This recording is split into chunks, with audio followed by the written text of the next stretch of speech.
All right, welcome back. Welcome back. It's been a while. It's been a while.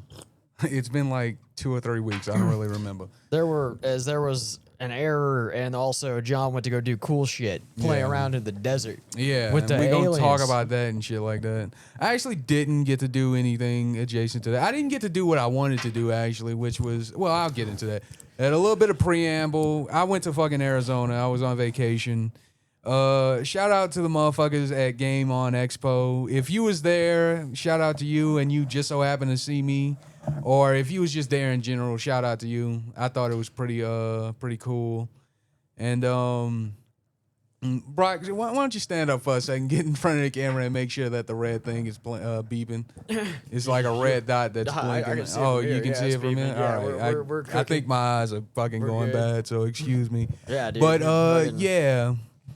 I Oh, went to yeah, Arizona. What is that exactly? Like, what all What? do they do there at that expo? Yeah, it's called the Game on Expo. Apparently, it's a not even very common. Excuse me. It's just something they throw a lot in Expo in Arizona. I went to Phenix. It was in Phoenix. I went to Phoenix, Arizona. I stayed at the Green Tree Motel off of the shitty neighborhood where everybody go there that works in the area, lives, and it's predominantly Mexican speaking. Spanish, not Mexican. Mexican isn't a language. Spanish speaking. And I think I might have signaled myself as a racist to the McDonald's people on accident because I got bad info that everybody except for a few people at the McDonald's speak Spanish. Got that from a white guy, by the way. That should have been the first Wait, thing. what was that you just said? You said that all the people at McDonald's, they I was told by one of the white guys that was I basically stayed in an extended stay hotel. Fucking Expedia played it up to be better than what it actually was. And it looks a lot better than what it actually is on the website. Now, it's definitely one of them areas where, you know what I'm talking about, man, where like it's an extended stay hotel where people mainly go there and stay in those hotels because they working from out of town and shit like that. Oh yeah, I've been in a bunch of those. Where it's just everybody there. Like Yeah, that's it's like just that's everybody on- just works there yes, basically. Yeah, That's mainly the people Yeah, I've who been in a work few there, of those. and like I was going off of the reviews. That shit don't bother me, by the way. You live in a motherfucking hood, you can live anywhere, by the way. Just for you folks at home, dude. This I would mean, be pro tip. Like, if you want to, well, I for wish, the I most wish, part, I wish people that this didn't really was- fuck with people, by the way. Yeah, I wish this were true now. The hood used to be affordable, but also people are less likely to call the cops on you if you live in the hood. So Yeah, the there cops are are also benefits. less likely. Yeah, benefits. Yes, they're also benefits. less likely to come or less They expedient may- to come. yes, this is true. They'll eventually come, but that's the key word right there. Eventually, anyway. Like, and I saw some reviews where one guy had noticed that what Family Guy. Remember that? You guys like that show? One never heard Family of Guy, one guy who is a decent citizen, basically. So there was at least one decent citizen. There was amongst at these least savages. one. I'm sure. These Spanish-speaking savages in the desert. It was mainly like Mexican people and like a few white people. I was like the only black guy there, kind of like here. Yeah, yeah, I hear that out west. It's like mainly Mexicans, but you guys better look out. I hear winter's coming, and it might get icy, and you guys might slip your way back into Mexico pretty soon. So look out. Yeah. It's just gonna be like white people. Then maybe this one black guy that comes to the expo every so often. So you Yeah. guys, if you're speaking that taco talk, you may be in some trouble. So my warning to you. But anyway, But yeah, continue. the review on the actual fucking Google reviews, he was like, yeah, we came here for my wife's graduation. I guess she was, I don't know, fucking online mainly classes and went to one of the online universities and was graduating. And she was Yeah. like, yeah, we came here for my wife's graduation. And so we had to stay there. We spent $700. I was like, where the fuck did you guys get $700 from? I spent like maybe 12, but that was because I stayed for a weekend. I think they upped the prices around the time of conventions. That's why that happened. But Yeah. this review was set up a month ago. Oh, I'm pretty shit. sure that's why that happened, because I should not have paid that much for this fucking hotel, Brock. I really can't state that enough. But and he was like, yeah, I saw a guy in a parking lot doing drugs, and at first I was like, because weed's legal out there, and the first thing I did when I got off the plane was I went weed. You mean? No, Like, I don't think. I think he meant hardcore drugs. Motherfuckers was Yeah, doing yeah, hardcore yeah. drugs, and like it smelled weed. One day the door, like the power surged over there, like they had a power outage while I was away. Yeah. For most of the day, because most of the time I only it didn't really bother me because I was only in that hotel literally to fucking sleep. I wasn't kicking rocks around the motel and shit like that. Other than that, I went do shit all fucking day, especially at the conventions. The conventions for the first 2 days, it was like from 11 to 11 o'clock at night. Yeah. And then on the second day, it was like 11 to 5. But that's neither here nor there. Anyway, there's people definitely doing drugs. There was like a cohort of homeless people across the way because where I was at, like it's like a big 4-way and it kind of cuts through. And if you go, I think east and west was the way to go to the highway and stuff like that. Yeah, which I would have to basically cross. The most dangerous way to get to a highway I've ever seen in a fucking city so far. But then again, I haven't been to that many major cities. I had to cross 3 lanes of traffic. Yeah. To get to the fucking exit to the highway, and that distance is about maybe 200 yards. So like, damn. Yeah, like. Well, Phenix, I hear it's like just it's huge. Like it's super massive. Like I hear like the actual scale of it and the way that it's exploded. It's I had a buddy who was trying. He wanted me to move out there. I was like, I don't want to go move into the desert. And then not only that, like the New York of the desert, where it's just like a dystopian hellscape / like Mad Max style, whatever. It's hot as a motherfucker out there too. I told you, man. I'll get to that later. Yeah. But that was like it was about 7 of them, Brock, and 2 of them had wheelchairs, and they were like, I'm on this corner. It was catty corner from me, and I saw them like line up and shit like that. Yeah. And then they had one going back and forth on the on ramp to the highway, trying to get some change. Which I'm not knocking them for that. It's just like to paint a picture of like I'm not in the best of neighborhoods, but like there was a Mexican food restaurant that was pretty fucking good. And then there was a McDonald's. And that's what I was talking about. I was chatting it up with one of the guys that was, I guess, basically staying there for the moment. Yeah. And he was like, man, like, you got to, Spanish? I was like, I don't know too much Spanish. Like, it's very bad. It's kind of bad.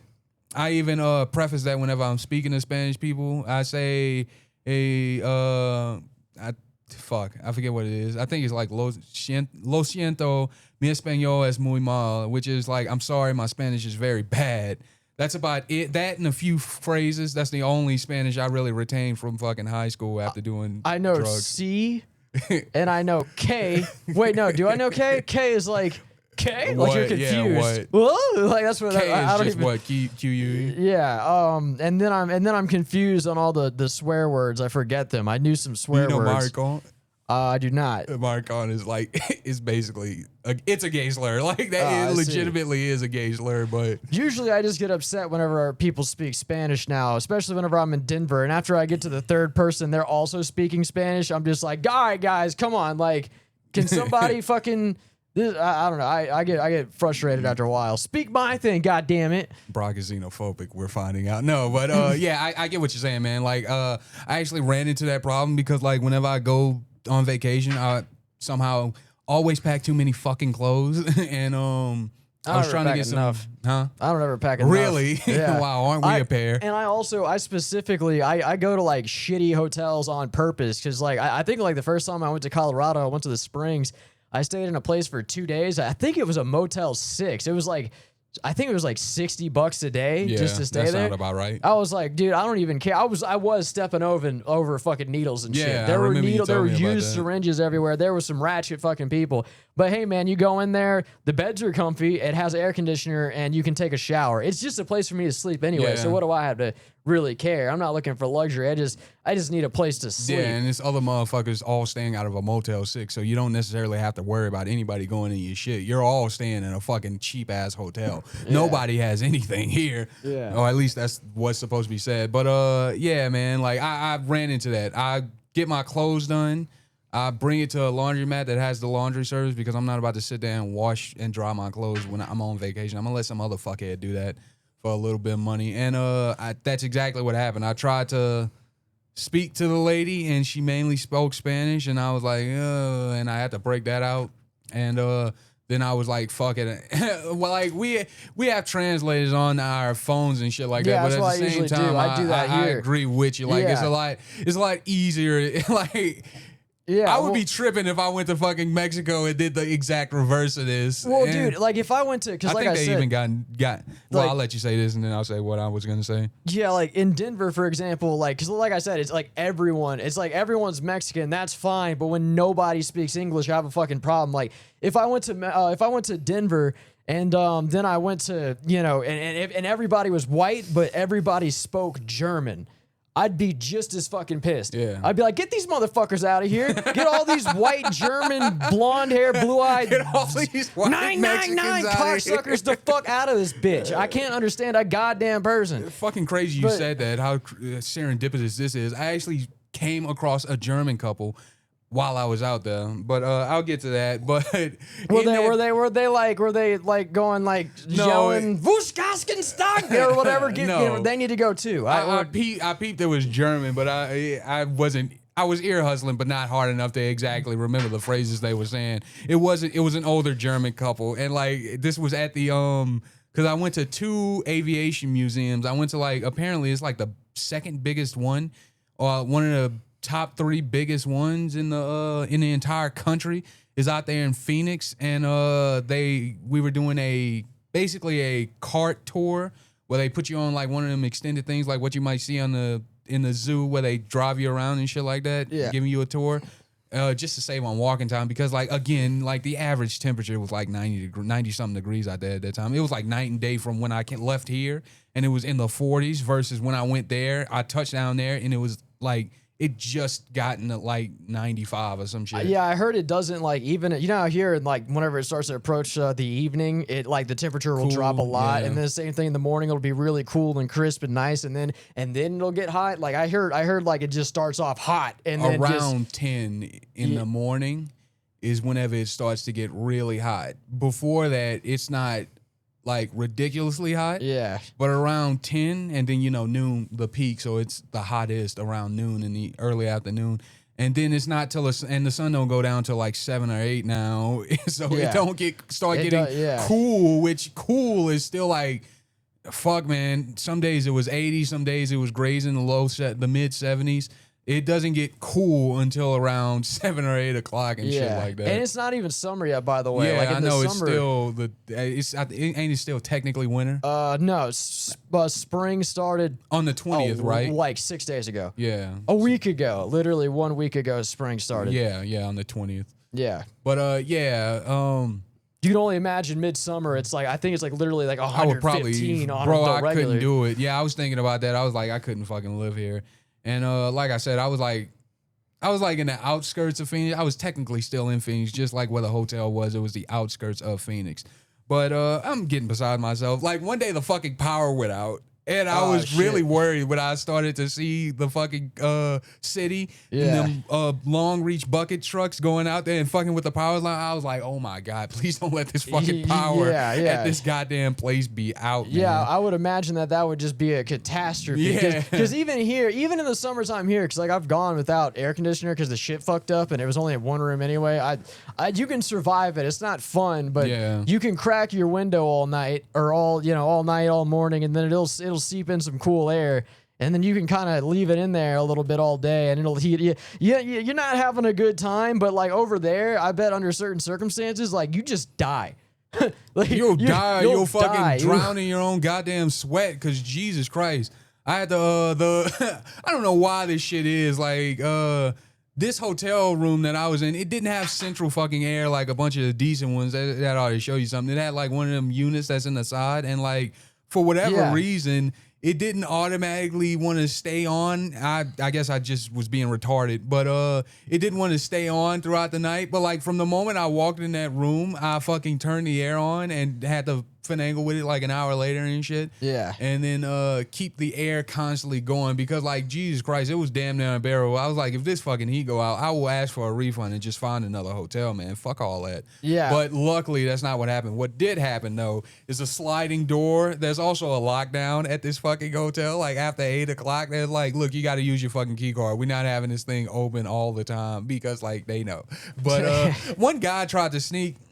This ain't funny. This is actually kind of fucked up because I don't give a fuck, and I don't think these people who work here make enough money to be policing this type of shit. But the hotel offer a free continental breakfast of Yeah. like flash frozen sausage links of patties and those fucking powdered eggs we used to Yeah. get at fucking school, man. You know what I'm talking about? Yeah, I had that. One of Bagels those and shit, and last bagels summer. and like prepackaged bagels that they Yeah, got and to thaw. and shit like- that and the muffins that are also just like the little bag Yeah. muffins next to them as well. Yeah, It's and like, very baseline shit. I mean, it's free breakfast. It's so free breakfast.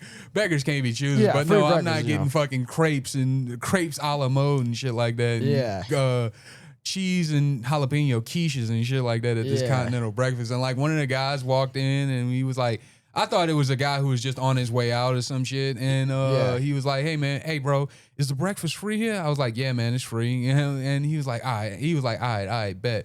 And apparently it was just a guy that came in. And, He was just some fucking dude off the some street. dude off the street who was trying to get a meal, and I would have, I don't give a fuck. Like it's Yeah. not my shit. But Yeah, at the same whatever. time, the fucking employees, I guess they clocked him coming across the way, and he walked in and he talked to me, and he was like, he had like a bag with him, so like motherfuckers are coming in. Was it and out on a of there. stick? Or like it was hanging A off the end? bindle, It was yeah. like yeah. Yeah, and he had a fucking top hat where the top was like peeled open and it was patched and shit, and he had fingerless gloves that were torn fucking socks. Yeah, he had like one of those little dogs that like kind of look like they have a mustache and they're Yeah, all a gray. terrier, and I think little that's what they Yeah, a call little terrier, and he's like, oh hey man, I just got off the rails. He's like, is this breakfast free?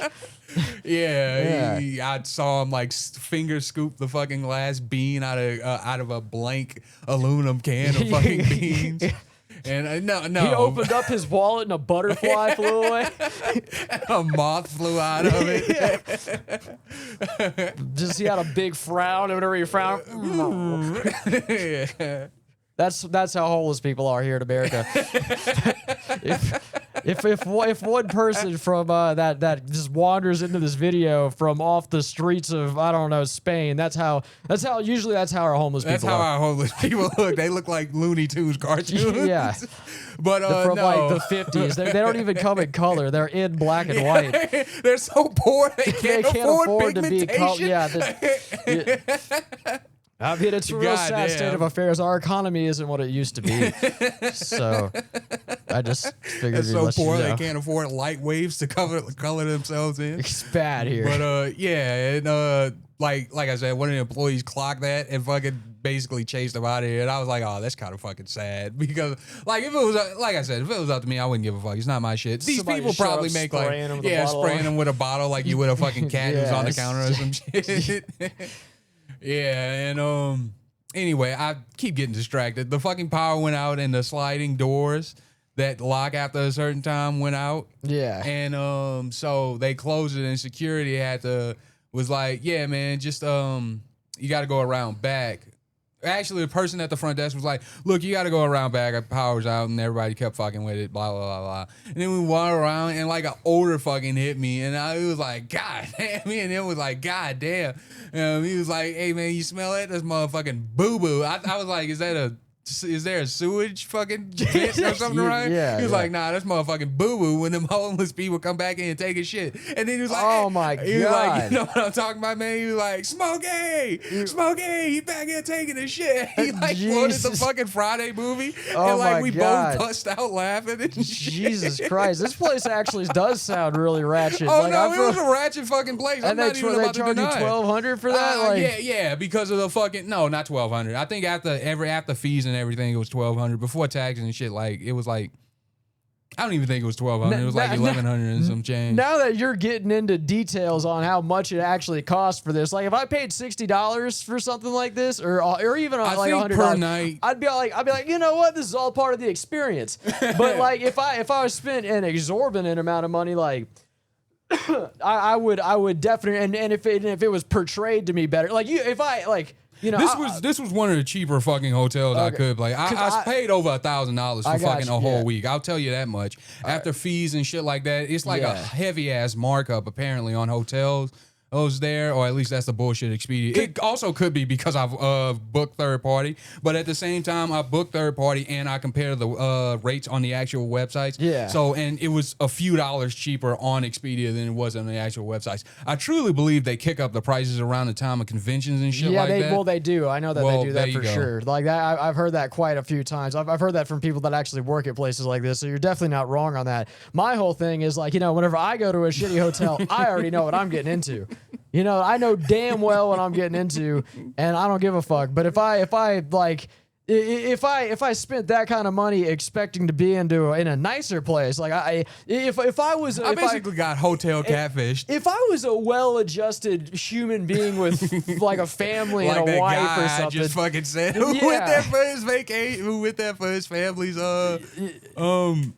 his wife's graduation, and then he was like, I had to go, and he was like, this shit. He said the shit was $700, so I think he really got fucked out of that deal. Yeah. I got fucked a little bit too. I'm not even gonna deny that.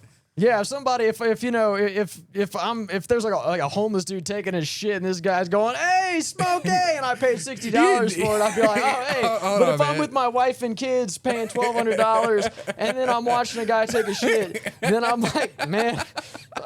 We didn't see anybody taking shit. It's just we smelled. It was definitely shit. I chalked it up to a fucking sewage problem or something like that. But he was like, nah, man, them homeless people be coming back in and taking like, I'll just say this, man. Like, this is a sad state of affairs. I think our country may be in a bad spot if this is what's going on. Like, if this is what's expected for decent money now, something like this going on, I don't know how well Phenix is actually doing. Because like I said, people were telling me to go there, and I was like, man, I don't hear good things. I mean, this was the shitty side of town. This was not necessarily. This was not a good side of town. This was not a good side of town. Nobody fucked with me. I would like to say that, and it's not like I saw like nobody stole from you or tried to fucking. Nobody tried to fucking fleece me or steal from me or fuck with me. Like, I didn't get a knock on my door offering sexual favors and shit like that. Well, my dad was having that happen here. We had a bad side, dude. I'm telling you, like our bad side of towns are everywhere. Nigga. Yeah, dude. Our hotels in this country, I guess no matter where you are, man, they're just ratchet places to be. Well, for cheap hotels, most definitely. Like you said, a fucking Motel 6 or a Motel 8, Hotel 6 or Motel, whichever. It don't fucking matter. My mom, God bless her heart, is probably trying to get your dad to get his dick sucked by a hooker. Nah, she just. Not good at making decisions. I guess that's the most polite way to put it. She doesn't think properly, so she makes mistakes. My mom's a dumb fuck. I'm kidding. Yeah. Well, I mean, that's a good way to put it. You joke about it, John, but no, I get what you're saying though, man. Keep going. Shit, what was I gonna say? I don't know. I'm cutting you off too much. Continue. No. Oh, yeah. Well, all right. Like. I know what you were about to say when your dad fucking stayed on off of the other side of town, around shit, and all the druggies and shit. Yeah, it was around for the people who are listening. It was around the same sort of area, an area where it's mainly people who work from out of town stay while they're working in town or close to in town and shit like that. It's the hotel they get set up in, and like usually hookers and shit like that patrol those areas. I say it like they, I say it like they're hall monitors or some shit. They got a card and like everything. They have cum mustaches and shit like that. And little curly cum handlebar There's mustaches. Discharge leaking down their legs and whatnot. And fine people. Yeah. But, yeah. They got a chick is talking to you. She's got like a pubic hair in between her teeth. But yeah, man. So like me and the security guard were laughing about that. This place was boasting like a fitness center, and I thought, all right, that might be good. I might actually get some fucking steps or do a little bit of working out and shit. I didn't. I don't know why I even lie to myself like that on vacation. I don't do none of that dumb shit. No, I wouldn't Plus, either. like, man, like one day damn near every day I was making like, I keep this watch to track my steps. I was making like 20,000 steps. I was fucking exhausted like for most of the days when I actually walked outside and did shit or went to the con, because the convention center is fucking huge. But anyway, the hotel, this is a hotel review for the first like 20 something minutes, by the way, people.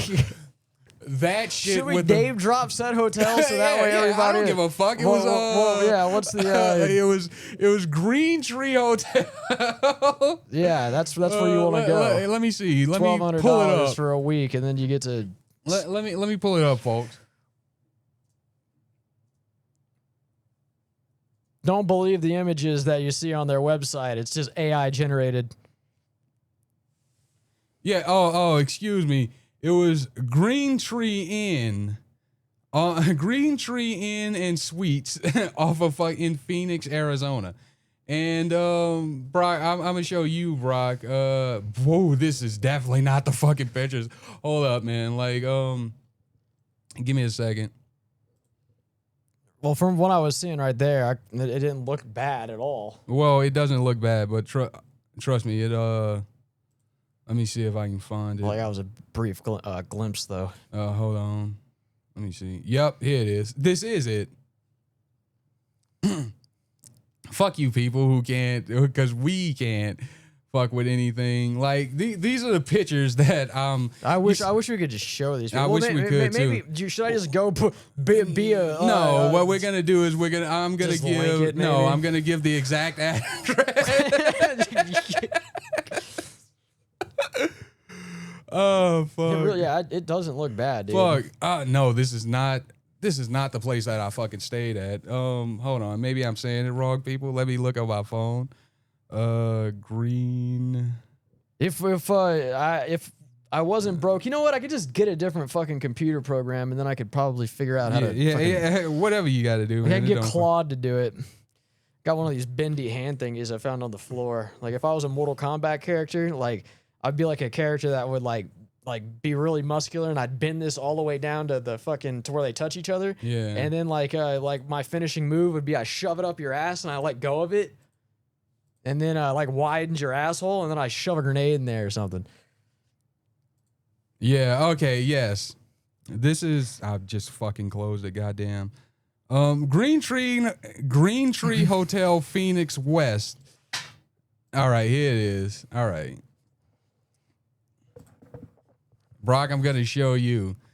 Now, yes, here it is. This is the place. I'll just go ahead and describe it to you guys. It looks like imagine a nice golden kind of a nice looking place actually. It looks pretty damn good. It doesn't look like a terrible place. The inside doesn't look bad. It's got oh dude, you know what that is? That's the that the shape of that pool is right there. That's the Phoenix UFO. It's got a. I don't know if you guys have heard of the Phoenix lights, but do you know what that actually is though? Like, that's a fucking bomber. That's a stealth bomber. That's plane. a stealth bomber. Yes, that's what that is. I did not know that. Yes, you know the what? Phoenix no, UFO is. I'm tripping. No, that is a stealth bomber. I am wigging out. No, they probably said that's what that is, but yeah, that's the shape of that thing. It's actually more a the little shape bit of more a stealth angular. bomber. It's because the other one is actually like a triangle. It's like a V. But this one, you know what a stealth bomber looks like. Yeah, I'm tripping. I just thought Phoenix, and I thought the lights, and then I saw the thing. But also, I think that they developed stealth bombers around that area. Anyway, and this is what they say the room looks like. It doesn't look like that. Also, these look, Brock. I'm asking you, do these look like normal, like regular? These look like completely normal rooms. And a matter of fact, like this is okay. So that one's even smaller. I guess it's next to a window. Maybe that's supposed to show you like slide a that door open, and I guess you got a little. No, I think this is supposed to be like a spa area. Like this place did not have a fucking spa area. Okay. Well, basically, there's small rooms. To be real, like I said, whenever I specifically go to shitty hotels, it looks like what any shitty hotel kind of. Yeah. Or like it. I mean, it doesn't look shitty. It looks like. So at least some budget. of those rooms, it looks budget, like a budget hotel. It looks like something that it looks like a budget hotel. Yeah, it looks like something not too luxurious. In which and in my, well, I don't care because like for me it's a place to sleep. It's not a place to live. It's a place to sleep. And I don't give a fuck. I'd sleep in a tent in the woods in the summertime for all I give a fuck. So anyway, that's luxurious to me. Oh yeah, look, the going rate is $75 a night right now. So like I don't know, that's way too much for what we got. Anyway, it's the Green Tea Hotel West in Phoenix, Arizona, 1500 North 51st Street Avenue, Phoenix, Arizona 85043. Don't harass them. Don't call it harass them. Just know that that's where I stayed. If you missed your chance to kill me in Phoenix, if you wanted to kill me specifically, but that's where it is. And be careful because another motherfucker might kill you before you kill anybody. Yeah. Anyway, just make sure that you like sneak in while he's taking a shit, so that way he doesn't have an opportunity to pinch one off and then stab you or whatever. This is accurate. It did look like this, but like the boy or looks deceiving. They touched that motherfucker up like crazy. A few of those pictures of hotel rooms, that's not what I saw on Expedia, but a few of those pictures that we had scrolled through, that was definitely fucking AI. But that's neither here nor there. That's where I stayed. I had to walk through the back and make traffic for the homeless people. So I cut off the homeless people access for that bathroom, so they couldn't shit in the back of the fucking in the back door, the back service entry door. Like a motherfucker, you get deliveries through that. Whether this was Brock, by the way, like so, a deliveryman very well could have been watching a homeless person take a full blown watery shit. Yeah, fuck man, and cook it on the fucking sidewalk. Yeah, it just he's making deliveries and be like, "Hey man, how's it going?" On the sidewalk as soon as it hits, it just smells like I don't know what fresh burnt shit smells like. I would never. It smells bad, nigga. Like let me tell you, once shit oxidates, it just gets worse. It gets hard and crusty. But anyway, okay, so that happened one day, and that was like I think the fourth day. On a couple my first day is when I came across the white guy that fucking also we couldn't use the fucking stairs for whatever reason. Like we could only use the hotel. This wasn't a motel. A motel is open, a hotel is closed. Sorry, let me cut you off. We couldn't use the hotel stairs for whatever fucking reason to go up and down the stairs. I was on the fourth floor. I wasn't gonna use the stairs any fucking way. Yeah. But so we all had to wait for the fucking elevator communally to come up to our floors and then go down and shit like that. And if somebody was going down on the way down to your floor, such was the case in my fucking thing, it would go down, then it would fucking go up for whatever reason. But then again, I'm coming from the fourth to the first and then first to the fourth each time. Like, whatever. I made breakfast a lot because, like, I was like, it's free breakfast. I'm not going to fucking miss a chance to spend less money on fucking food while I'm out here. Yeah. And they got a place called Fry's, which is basically our Kroger's. But that's neither here nor there. That happened. And like I said, they shooed the homeless guy out, and I got the chance to smell what the fucking local wildlife that I will refer to as homeless people, what their gut biome smells like as they fucking pass their waste products. Yeah. You like how I fucking put that twist on that, basically? Well, we should do I think I may have already done this. Like a little fucking Steve Irwin goes and harasses homeless people. He pretends like he's in the wilderness. Jesus. I feel like I've seen that somewhere. I might people be have definitely done that before. I feel like somebody's already beat me to the punchline. I feel like I've seen it somewhere. I saw one where they fucking put a dollar bill on a fish wire. Like, don't do this, by the way, people. It's actually kind of fucked up. And like he's got like a long fish wire and he's like on a balcony and he's just lowering it down. Yeah. And then like the guy reached up to it and he snatched it away real fast. Yeah, and then the homeless guy saw him. He was like, "You motherfucker!" It was fucked. It was actually fucked up. What I would really like to do is like this is my idea for my reality TV show is I want to go I want to go find a homeless person and then I give him $10,000 and then I just follow him around and watch how he spends it, and that'll be the whole show. Fair. Just see if they do something good with the money, do something bad with the money. Just I feel like people would care to watch that. What do people do with the money? Yeah. Maybe this homeless guy gets his shit together and gets a job, and then maybe this homeless guy dies of a fentanyl overdose, and then you're like, well, damn. Well, what can you do? What can you do?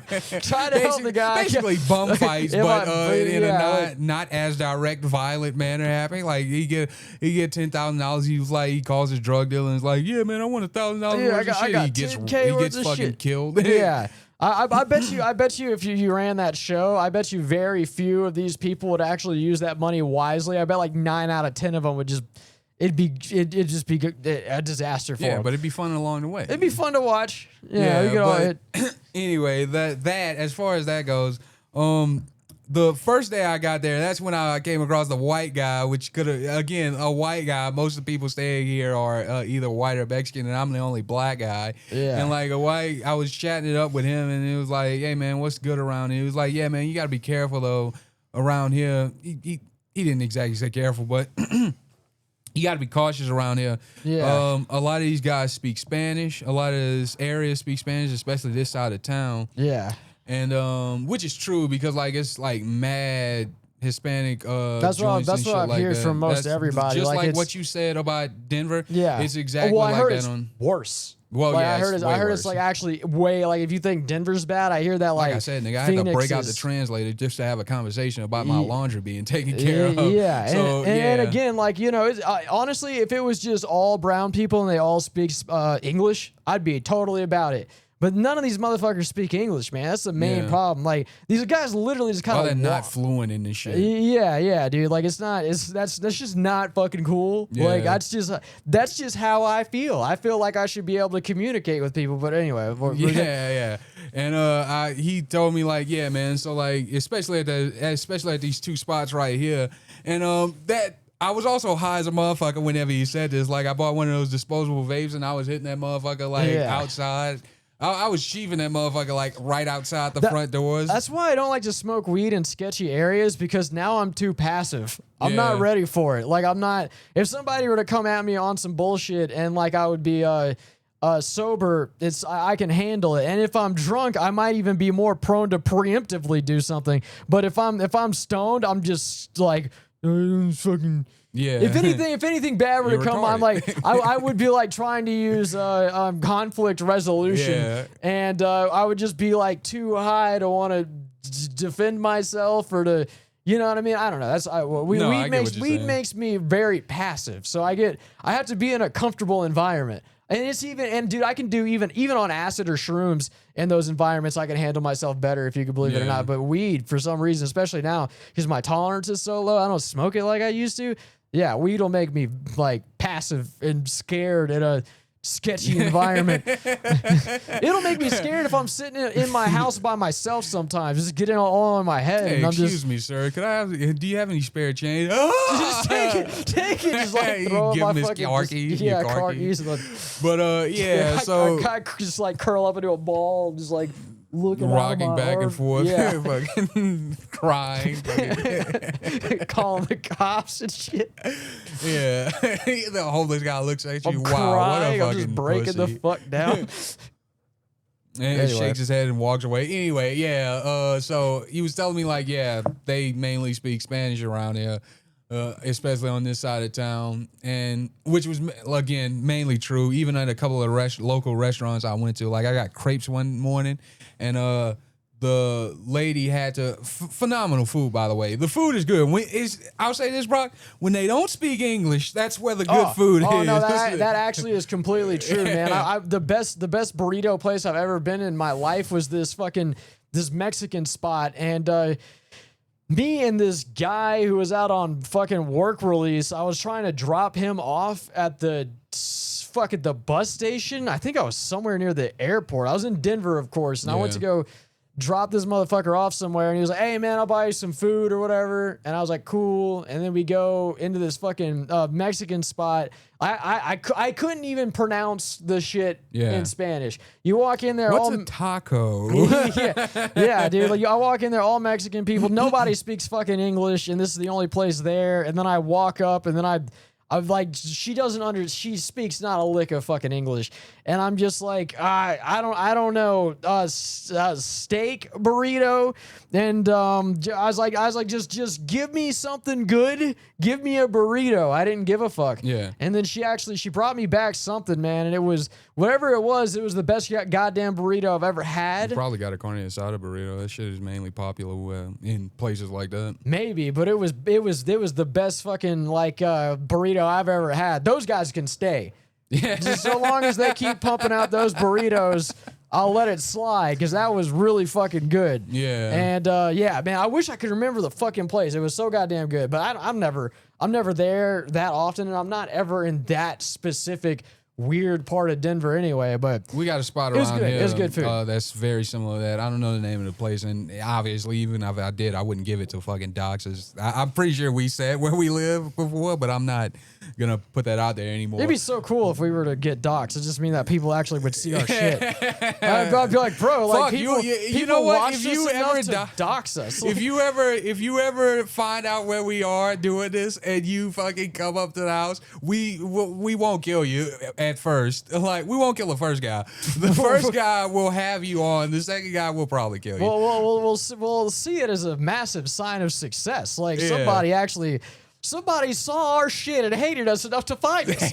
oh, this guy hates us? I was thinking he was a fan. If you hate us enough to find us, yeah, we have to kill you. I guess if you're I guess if you're a fan, that's you just thought that some crazy motherfucker was gonna pull up on us. Yeah, that's what I was thinking. I guess if you're a fan, you know, I don't know. Don't come all the way over here. I don't know. Or if you do hate us and you don't want to kill us, you can be on the podcast in exchange for not murdering the both of us. Yeah, we'll be like, look, here's so and so. He is extorting us. He's like got a gun up.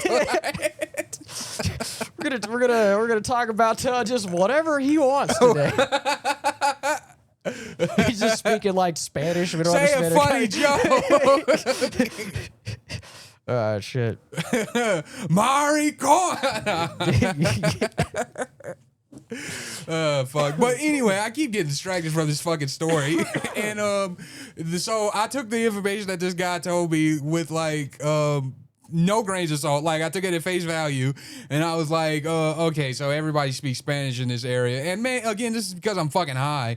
And so I go to the Mexican restaurant, and at first it was true because I got approached in Spanish, but not approached. I went to a drive-through, and I forget what the fuck I got. That don't matter. I think I got like carne asada. No, I got a California burrito with no pico, no guacamole, and light sour cream. But I got that, and at first she was like, hola, and basically asked what I wanted to order in Spanish. I know that much. And I was like, I'm sorry, I don't speak Spanish. And she was like, oh, that's okay. Like, what can I get for you? Oh, you know what? I'm sorry, but that pisses me off. The fact that she starts in Spanish and migrates to English. Yeah, fuck all that noise, dude.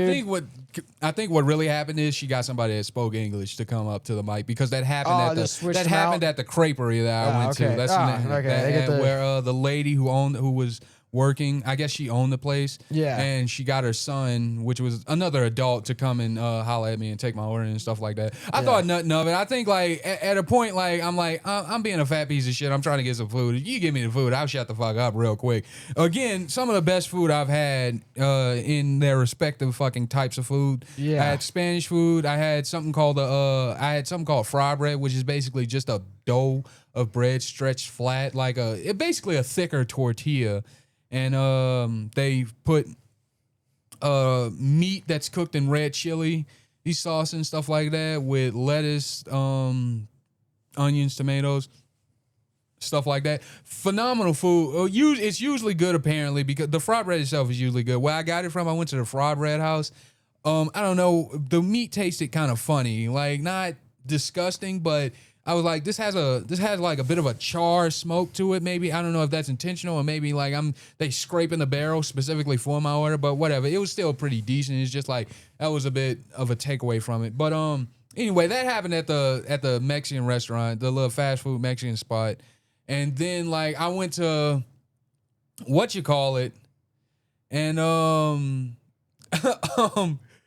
I reacted too fast at the McDonald's because the place is right here, and the McDonald's is like cat-a-corner from the place that I went to. I was gonna get a Diet Coke, and I said, I just rolled up, hey, I don't speak Spanish, and he was like, okay, man, like I was like, oh my fucking god, I get the first. I was like, can I? And I was like, I'm sure he saw it in the camera because they got a camera. I bet he saw my face drop. I was like, oh shit. Now these people might think I'm just being fucking racist. And I was like, all right, can I get a Diet Coke, please? And that was it. But that is true. Like a good portion of it, the places I went to, I had to whip out the translator, or like I had to we had to play Frankenstein with our respective primary languages to form communication between one another. But like as I got closer into Phenix, into the actual city, I didn't have that problem at all. Cause like it's a dense area. It didn't take long to get to the actual middle of the city, the center of the city and shit like that. But like on the ways out of it, it was like, it's just like For the distance it is, man, it's like a city, I guess. For the distance it is, it takes a lot longer to get there because of a variety of factors. One of which being that, well, I talked about at the beginning, where I got to go across 3 lanes of traffic when 200 yards forward is the fucking exit that I have to get, or else my trip time is going to be doubled. Yeah. And, yeah, that and just like motherfuckers doing dumb shit on this fucking highway because, just once you actually get on there, since you're all the way in the right hand lane, that's like obviously like the slowest traffic. But for some reason, motherfuckers, I don't know, just drive so crazy and they just get over. I was like, Jesus Christ, this is like terrible driving, and I had to adapt to that. But other than that, that was cool. Now that was on the outside in the first couple of days. Like I said, first of all, I went to the Phenix Zoo. I went to this place called, I think it's literally called a Hole in the Rock. Was there like any penguins just like going? No, no. One of them had a polar bear. Like that was a polar bear. I'm not bullshitting They you. keep it in like a like. They kept it in a refrigerated area. He wasn't just like out in the open having a goddamn heat stroke. Man. It's just sitting there with like one of those like foldy little mirrors and like the sun is reflecting. He's got sunglasses on. Yeah, he's like he looks like the fucking icy the polar bear on the icy cups and shit like that, shredding the fucking surfboard, and fucking got the sunglasses on. Nah, they had one of them.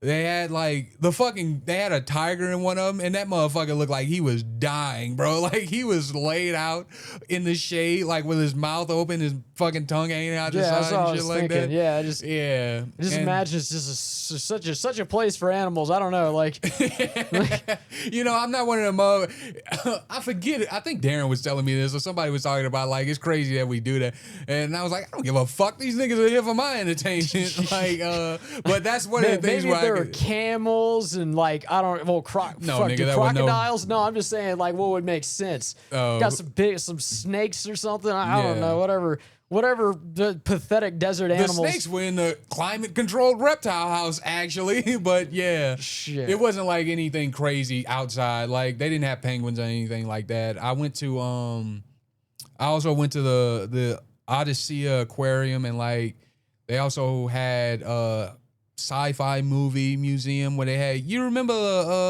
the movie Mars Attacks? Yeah, with that thing. Yes. There was the most goofy fucking movie. They used to play that whenever I was a kid, like on cable and shit. I need to rewatch it because I always used to watch that movie and go like, this is scary kind of and stupid at the same time. Yeah, like, I thought I had that same thought because it's just how crazy the Martians looked and how they would cartoonishly kill people. Yeah, and shit like that. Yeah, I remember because I was a kid and I was watching. I just remember like, man, it's like, oh, these aliens are just like attacking the world, but boy, they're so goofy looking, but also scary somehow. Like it's, that was. When I think of the West in general, and like, you know, Phoenix and Vegas and I guess New Mexico, I think aliens. Yeah. Because you got New Mexico, you got Roswell in New Mexico with the whole big origin thing, and then there was Area 51. Area 51 over in New Mexico, and then in Phoenix where you were, that's like the biggest UFO sighting ever. I think it happened in 95 or 96. It was the Phenix lights, that giant V that was like a football fields across. Yeah, there was that thing, and I don't know, it was like Battle Los Angeles that happened, and where they shot at that thing, and I think sci-fi, and I think aliens, and I think weird shit. I think like cults, and I think the dude with the long thing, and he smokes a cigarette. Hunter S. Thompson. Yeah, Fear and Loathing in Las Vegas. I showed you the pin that I have of basically Plank dressed up like Hunter S. Thompson from Fear and Loathing in Las Vegas. And I'll show you the picture after this. But like the museum, the sci-fi movie museum had a fucking replica of the one of the aliens from Mars Attacks and shit like that, man. And they had like props from the movie, the Men in Black movie, with the first one with that red and white chair that they sat in. Yeah. That egg-shaped chair. They had that. They had all kinds of shit in there. That's the thing. Like, you know that movie Men in Black, whenever that movie came out, that was I think it was 6 months prior to that, after a bunch of the people that had it's been so long, I'm kind of like blanking on the details of this story, but after the Phoenix Lights happened, there was a period of time whenever there was a few people that actually experienced the Men in Black showing up to their door and shit to question them about these things. And there was one guy who had a very clear picture of the Phoenix Lights. It was very clear, and he had sent that off to some woman who was gonna, look at the video and process it or whatever. He received a phone call from what he believed to be the woman. You can send the video now. He sent the video, and then she said, "Oh no, I never received that video." Like, no, I didn't. I don't remember making that phone call. Yeah. And no. What happened was, so he received a phone call from. Okay, I'm fucking the story up. Basically, what happened was he sent the film to her place because the Men in Black came to his house. The Men in Black came to his house and said, "Hey, we're from so-and-so's office, the woman's office. We'll take the video from you at your house now." Sorry, I'm getting these details all mixed up. So the people from the Men in Black came to his office and requested the video for her. He ends up calling her a week later to ask her what she thinks of the video, and she was like, "No, I've never really received that video. I don't know what you're talking about." Yeah. And that's a huge story about the Men in Black that happened after the Phoenix Lights had showed up. I mean, I fucking believe it. Yeah, and there was a bunch of other people that were visited by the Men in Black during this time, and then I think it was about 6 months later, or not 6 months later. Fuck, when did that movie come out? I'm getting this all fucked up, guys. But there was shortly after the Men in Black were actually going to these people's homes, that movie came out, The Men in Black. Like it wasn't just like somebody didn't just come up with that for a movie. People were experiencing the Men in Black before that movie had ever come out. Yeah, I fucking believe it. And for the sake of it, it came out in. Wow, thank you. 97. Okay, July 97. 2nd, 97. July 7th, 97. And when did the Phoenix July Lights... 2nd, excuse July me. 2nd, 97. But when did the Phoenix Lights happen? I think the Phoenix Lights happened in like the 80s. No, it happened in the 90s. Oh. I think it was like the mid-90s. 97. Yeah. So it also happened in 97? Yeah. Okay, so yeah, this happened... The Men in Black were visiting people shortly after the Phoenix Lights, and then very shortly after that happened, the Men in Black came out. So what it probably was the CIA, by the way. Yeah, so and that movie was already in production beforehand. So this movie was in production before the Phoenix Lights happened, and before the Men in Black were, actually visiting people. That movie was already in production, and then it was released. Yeah. So that's the crazy shit about that. If anybody was aware of that wasn't just made up for that movie. The Men in Black, they were a thing before that movie had even come out. They made, just an interesting thing that I. Yeah, and I remember saying they came out and said it was like military flares, but whatever. I don't know. Believe it or don't believe it, people. That's not even the fucking meat and potatoes of what we talking about. Fuck you. I don't care what you think. But yeah. But yeah. So there was that. But what was the last thing I was talking about? Was I talking about? I was talking about the hotel and just saying I don't speak things. Spanish. Yeah. The Sci-Fi Museum. Yeah, the Sci-Fi Museum had a replica of the. I think they were actually the chairs themselves, like some of the prop chairs from the Men in Black movie, in the thing, because like these were basically like they had because they had a bunch of like actual shit, like actual props and whatnot. One of them was from they had like one of the a piece of one of the original Alien costumes or some shit like that, or like one of the scrapped Alien costumes. Yeah, something like that, or at least that's what they say. They could have been lying. I don't really give a fuck about all that. And but yeah, I went there and I went to a butterfly sanctuary, and that was all right, I guess. But I'll show you the picture of the fucking statue after this. They invite all the homeless people in, and they have them all open their wallets, and that's how they populate the butterfly museum. That's how the butterflies migrate. The fucking butterflies pay them, like, I don't know, in nectar coins, and they all migrate to the sanctuary. But yeah, that was one of the days. And then the main thing I did, and I didn't even know about this when I was already planning my vacation, was actually the fucking expo, the convention. Like I said, it was called the Game On Expo. It was called Game On Expo, excuse me, and it's a convention in Phoenix that they throw yearly, and it just so happened that around this time is whenever they did it. They were talking about next year it might be around January, and but it was cool and stuff like that. I went all 3 days. I got the VIP pass. Shit, excuse me. Got to cut the line instead of sitting in the line all day with all the other poors and the poors. And I It was a bunch of shit that I had done. What I want to get to first is the reason why I pulled it out. I had set one of the things to the side. The first night was one of the main things. I went to a bunch of panels and stuff like that. But it's two things that I have that I want to showcase to y'all right now. And like, I'm not going to show everything I fucking bought at the place. First of all, the first day I went there, I actually accidentally snuck into the fucking vendor ground. Excuse me, the vendor room with a bunch of the other vendors because I just so happened to be walking that way trying to figure my way around, and I saw the door was open and I saw it was like where the vendors are setting up, and like since I had a VIP pass I get early access, but the actual grounds weren't open yet. The actual floor dedicated to selling shit wasn't open yet. Yeah. So I just walked in with the fucking army recruiters. They had army recruiters there for whatever fucking reason at the Game On Expo. Well, I wouldn't be the least bit surprised. It's probably related to the Iran thing going on. Yeah, more than likely. Like we got to get some more motherfuckers. And then they had the other motherfuckers, the other usual suspects, the big conventions like that. They giving away windows. T-Mobile's there giving away shit, and you can spin a thing. Angry Video Game Nerd was at the convention, and I actually got to talk. Angry Video Game Nerd. Yeah, that sounds really familiar. Yeah, dude, I remember that guy. That was yeah, dude, AVGN. Yeah, AVGN. Doug Walker, I think that's his name. Yeah, he wears glasses and shit, and he's yeah, I think he wears glasses. Wears glasses. Wore glasses. I think he wore glasses. I haven't seen him in a long time. Fuck. He used to review retro video games, or maybe he still does that. I don't know. No, hold on. I don't know if it was this guy, or fuck. I'm trying to see it. Like, do you know what his actual name is? Is it Doug Walker? Oh, dude, I have no idea. I used to, way back when I was a little kid, I watched this YouTube channel. It is Doug Walker. Yeah, Nostalgia Critic. He did Nostalgia Critic and shit like that.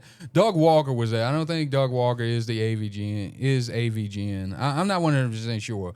I wasn't a fan of this guy. I never really was a fan of this guy. Because I'd seen him back in the day. Like, I'm familiar with him. I just I haven't seen any of his shit in a long time. Yeah. Fuck, man. Like, Nostalgia Critic. That's his thing. Not Angry Video Game Nerd. I think Angry Video Game Nerd and him had a fucking spat. My bad. I don't know why I said that. Nostalgia critic. Okay. Yeah, so does he do something similar where it's reviewing old video games like Super NES, like games from like the 80s and 90s and maybe late 70s or something? That's what I remember that dude was doing. But like I said, it's been 10 years. He was there, and I got to chat it up with him for a little bit. I told him like, hey man, like, you know, in a fucking respectful way. I was like, look, man, I'm not really a fan and a Nostalgia Critic and stuff like that, but you know what?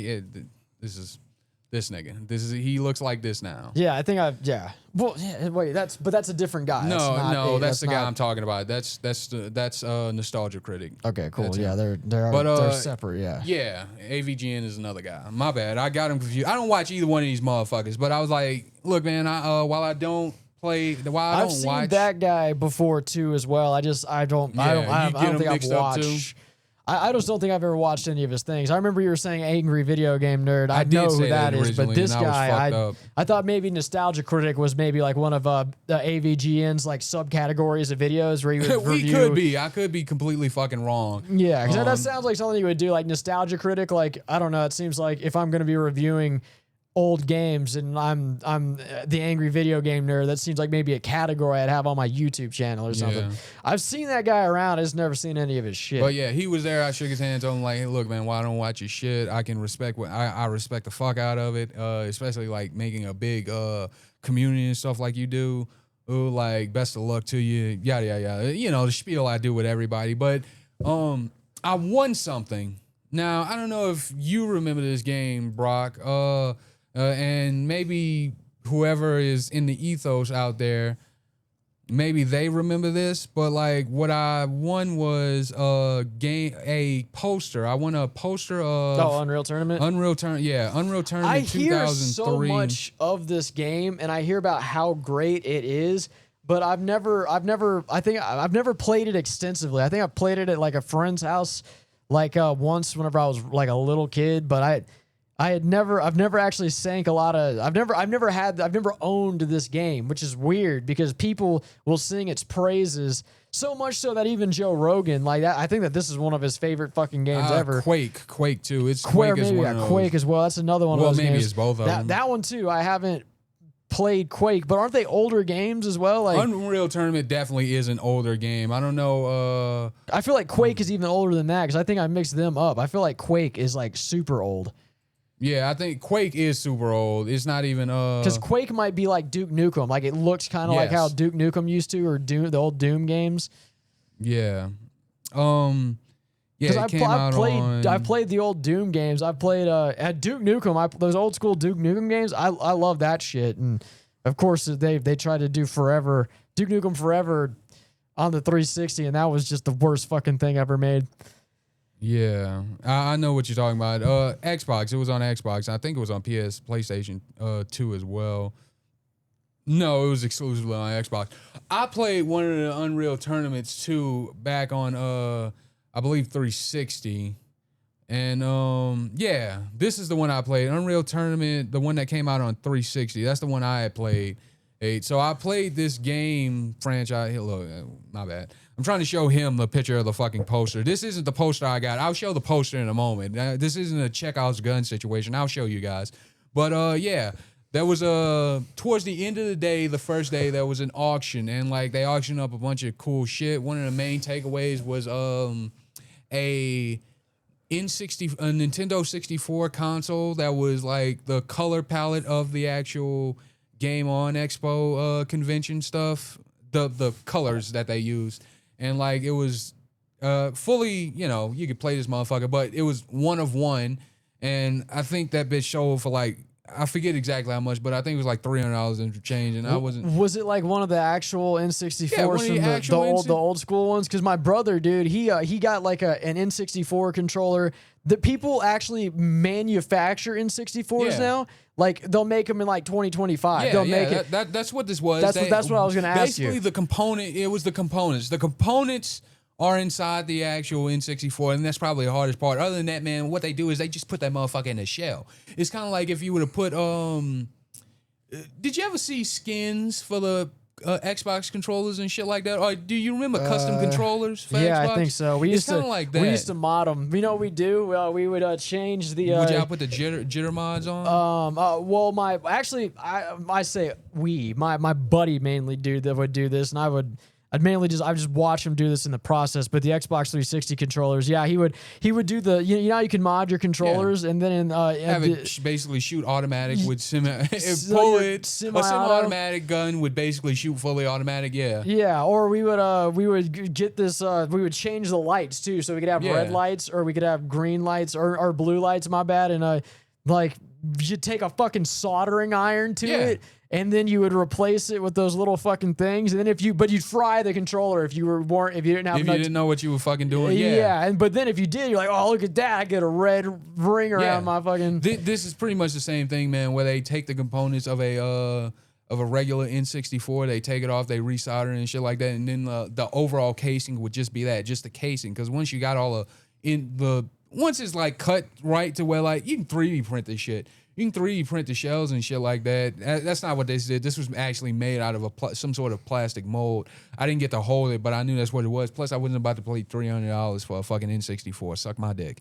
Even if I did play it, even if it is 101 and I enjoyed the fuck out of the Game On Expo, I got a T-shirt with the fucking ticket that I paid for. I'm not buying a $300 fucking console. But that's neither here nor there.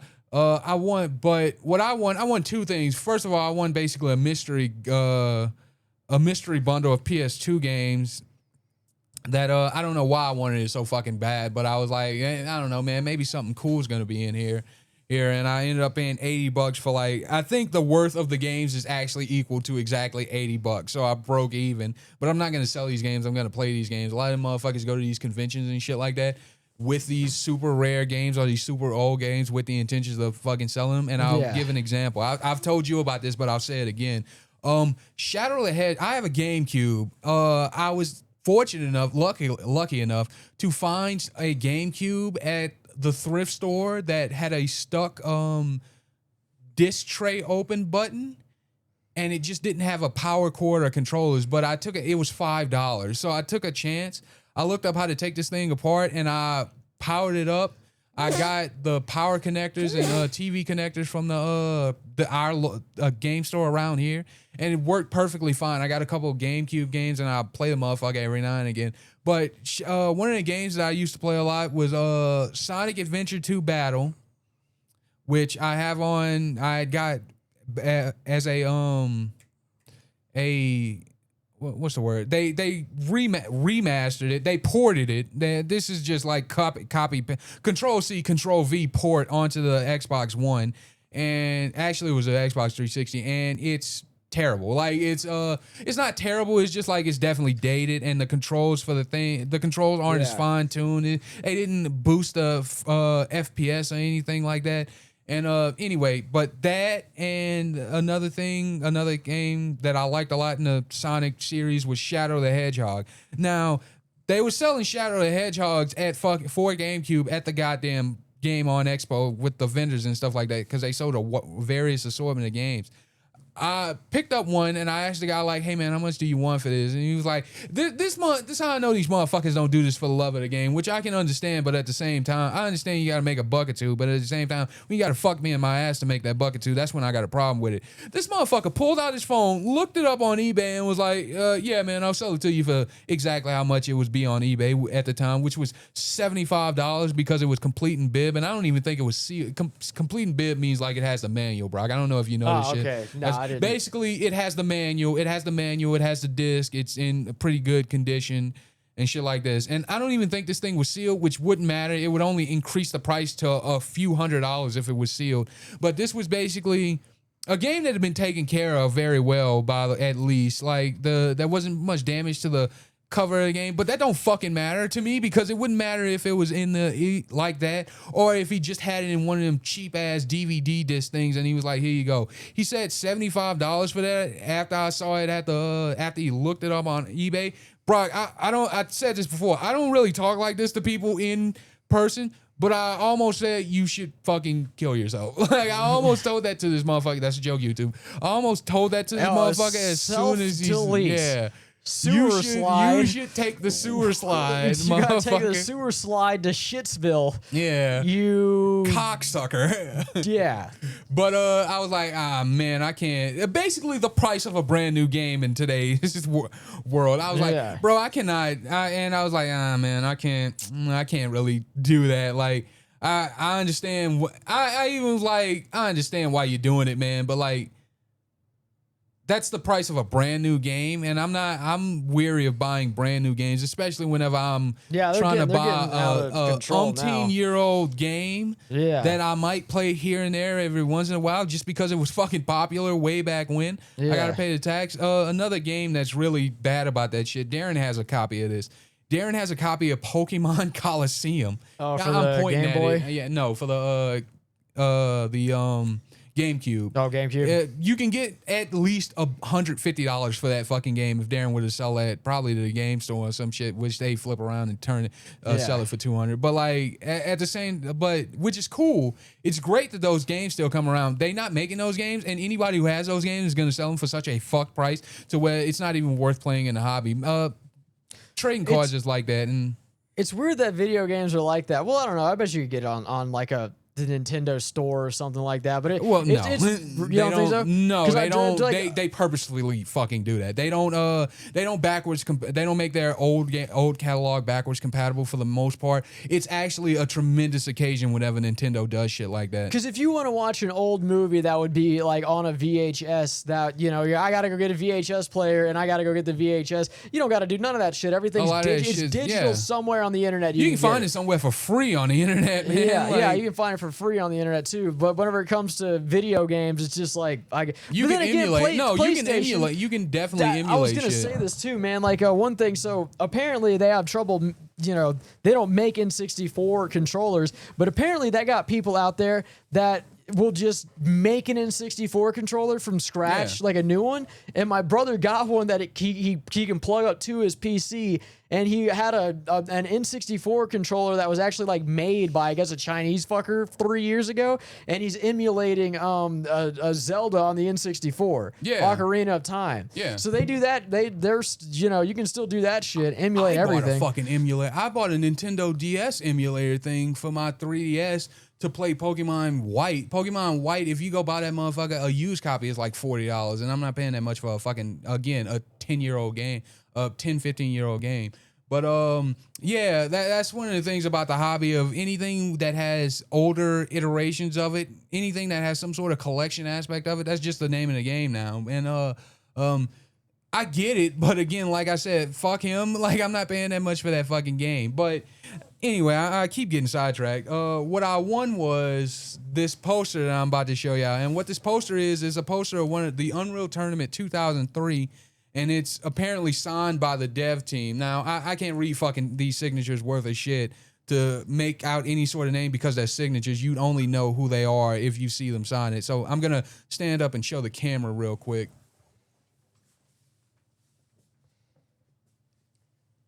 Check just to make sure that bitch is working right, too. Okay, cool.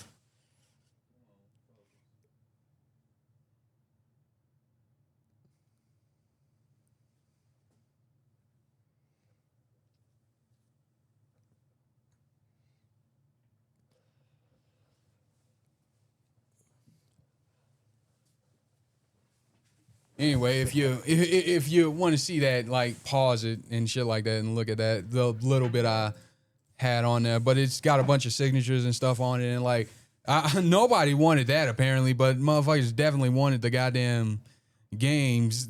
I spent more on this random pack of bullshit ATV games than I did for this fucking poster. Nobody wanted the poster except for me and another fucking...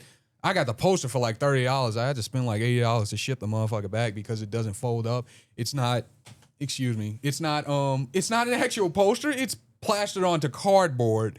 So I had to actually ship this motherfucker here. That's what I told you, that's what that big ass package was that said fragile over it. And they wrapped it in a bubble wrap and then put packing peanuts in it. I don't know why they did that. They didn't have to do that, but whatever.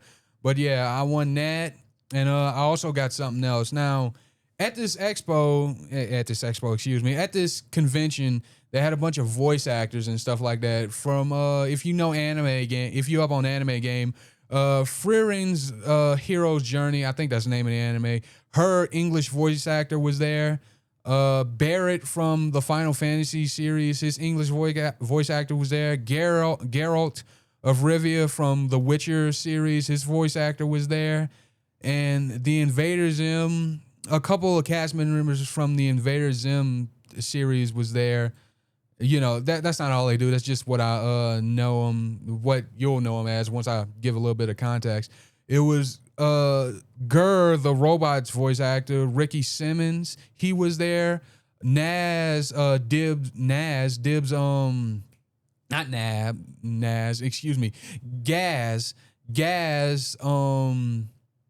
Membrane, that's the character's name. And that's Dib's sister. His sister, she was there. Her voice actress was there. And but not more importantly, but like as it pertains to what else I'm about to show y'all is Richard Steven Horvitz, the voice actor for Zim. He also voice acts a bunch of characters. His most recent one that I can think of is Moxie from Hell of a Boss, for you motherfuckers who are into Vizzy Pop and shit like that. And also I'm gonna say this: remember what motherfucking Verbal Ace did? Remember that video Verbal Ace had commissioned for $50,000 that he didn't even post when that motherfucker was horny posting? Well, he didn't horny post, but I'm gonna show you. I'm gonna show you, motherfucker. Trust me, it's not crazy. It's like what he did was he paid an animation team. What Verbal Ace is known is for beatboxing videos, which animations basically he takes characters and makes them beatbox against each other, and he imitates the voices a little bit. He's pretty good. It's harmless fucking fun. It's not no fuck shit. It's not something that's overly kiddie, but at the same time, once you see it, it's like, it's pretty cool. He can make those fucking noises and shit with his mouth. Oh, no homo. But what he did was he spent $50K on a fucking kind of not necessarily kind of a lewd fucking music video animation of Charlie from fucking what's from Has-Been Hotel. Hell, the animation by Vizzy Pop. It used to be on YouTube. I think it still is on YouTube, but it used to be free on YouTube. But Amazon picked it up, and now it's an Amazon Prime show. And what she did was basically like Charlie, the chick, is pursuing his character, which is basically just him animated. And like in one instance, like she captures him and he ties him up into the bed and changes the laundry. And it's fucking crazy, man. I'm gonna fucking show you. But anyway, Moxie's voice actor, Richard Stephen Horvitz, he was there. By the way, some of you have probably heard him, probably know who that is. If you up on voice acting game, I guess. He actually sounds like that normally. Like, it's not much of a difference between the voices he play and his actual voice. Like, that's the most recent one I said, though. Moxie from Hell of a Boss.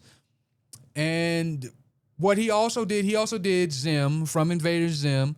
But what me and Brock mainly know him from, I'm willing to bet. What me and Brock know him from is Billy from The Grim Adventures of Billy and Mandy. So that's what I fuck with so much when I was a kid. So a lot of the things that you said, I'm familiar with Invader Zim and a lot of things, but did you watch I miss a lot of. I've heard of Has-Been Hotel, but yeah, a lot of that shit like I'm not familiar with. But yeah, the Billy and Mandy, that was definitely my favorite fucking show from Cartoon Network back in the day. That's probably the top of the list, and I think maybe a close second would be Ed, and Eddie. But yeah, dude. Yeah, I fucking but love that shit. I got him to. I actually met him, and I'll show the camera again, folks. This one's smaller, so it's gonna be better to show. But I met him, and I paid. I had to pay for this. Let me be clear about that. I get it, but I got to ask him a couple questions. He held a panel, and I'll talk about the panel before after this, but I got to ask him a couple things. I asked him, first of all, like, is there a character you had you ever like didn't want to do anymore that you did? Or is there a least favorite character? And like, what's your favorite character that you played and stuff like that?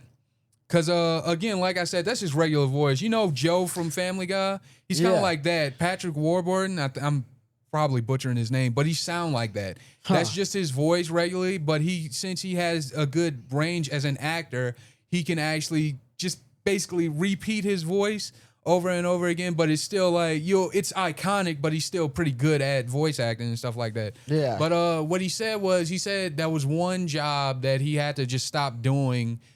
It was for an anime called Zatch Bell, and it was like one of the little creatures that Zatch is, where he's got like a duck face. Like he's literally got like a yellow duck bib on his face. I was trying to find the name. I couldn't really I lost it. I had it, but I don't have it up anymore. So forgive me, people. Just Zatch Bell, the guy with the little creature or whatever like Zatch is with the duck face. He is accompanied by the Italian guy in Zatch Bell that does the Boing Boing song. And that probably sounds crazy to you, Brock, because that's probably, I figured it wasn't ringing much bells. But on Zatch Bell, there's this character that's actually Italian, but he speaks, well, at least he was Italian in the English dub. I don't know what it was like in the Japanese dub, but for the Japanese dub, because I believe this show got picked up by 4Kids, and they're pretty much known for doing shit like this. One Piece, for example, I'll give an example. One Piece, for example, Sanji, in the 4Kids dub, he had like some sort of fucking French, Italian, fucking New Yorker accent. But but once the show actually got picked up by a regular, I guess, developer, or however the fuck that goes with shows where they basically dub the voices and stuff and bring the anime from Japanese to English and make a dubbed English version. But on the 4Kids version, he also had a lollipop. He had a fucking lollipop instead of a cigarette. He was a cook who had like this weird New York French fucking Italian accent, and he would suck on a lollipop instead of a cigarette. And like the long running joke is he sounds more like he smokes cigarettes with this voice actor who sucks on lollipops than he does with the actual voice actor. But another example of 4Kids like kind of fucking shit up was like there's a scene in the original one of the original Pokemons. I think it's Pokemon Johto, where basically Ash get pulled up on by two I think secret agents or two police officers who are undercover in suits, and they pull out they pull out and they point at them like that. This is the 4Kids version. They just holding it like this. In the actual version, they pull out two fucking guns. I never knew that until I became an adult. But that's neither here nor there. I'm getting sidetracked.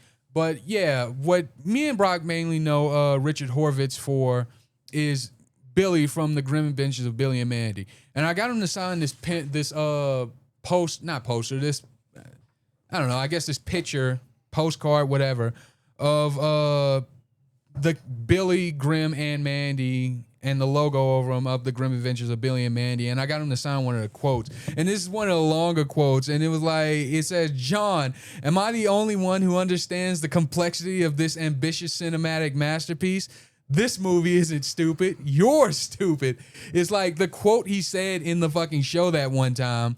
And you know, I got his autograph and stuff like that. And I'll show. If you want to say something, say it. I'll show them. I saw a clip, dude. Like I saw a clip from that show not too long ago that I fucking forgotten about. But it's like they have one episode where they have a frat guy. And the frat guy's like giving a heartfelt speech to Billy, and he's like, "Billy, just because somebody looks different than you, because somebody is different than you and looks different and speaks differently than you, doesn't mean that you should be afraid of them. It means that you should be angry at them. Like, what? My way of life ain't good enough for them." I laughed at it. I was like, dude, I'm a grown ass man. And I thought that was funny still. Like, yeah, man. Like one of the ones I remember I laughed so much at is like Billy. It's something that happens where Billy basically gets like, I think it's the episode where he gets like the little guppy as a fucking pet. Him and his dad go fishing. And they catch this little runt of a fucking fish, and like the dad's like, "I'm gonna fry him," and Billy keeps him as a pet, and eventually like he gets Grim to use his powers on him to make him fucking huge, and he fucking dies, and so he flushes him.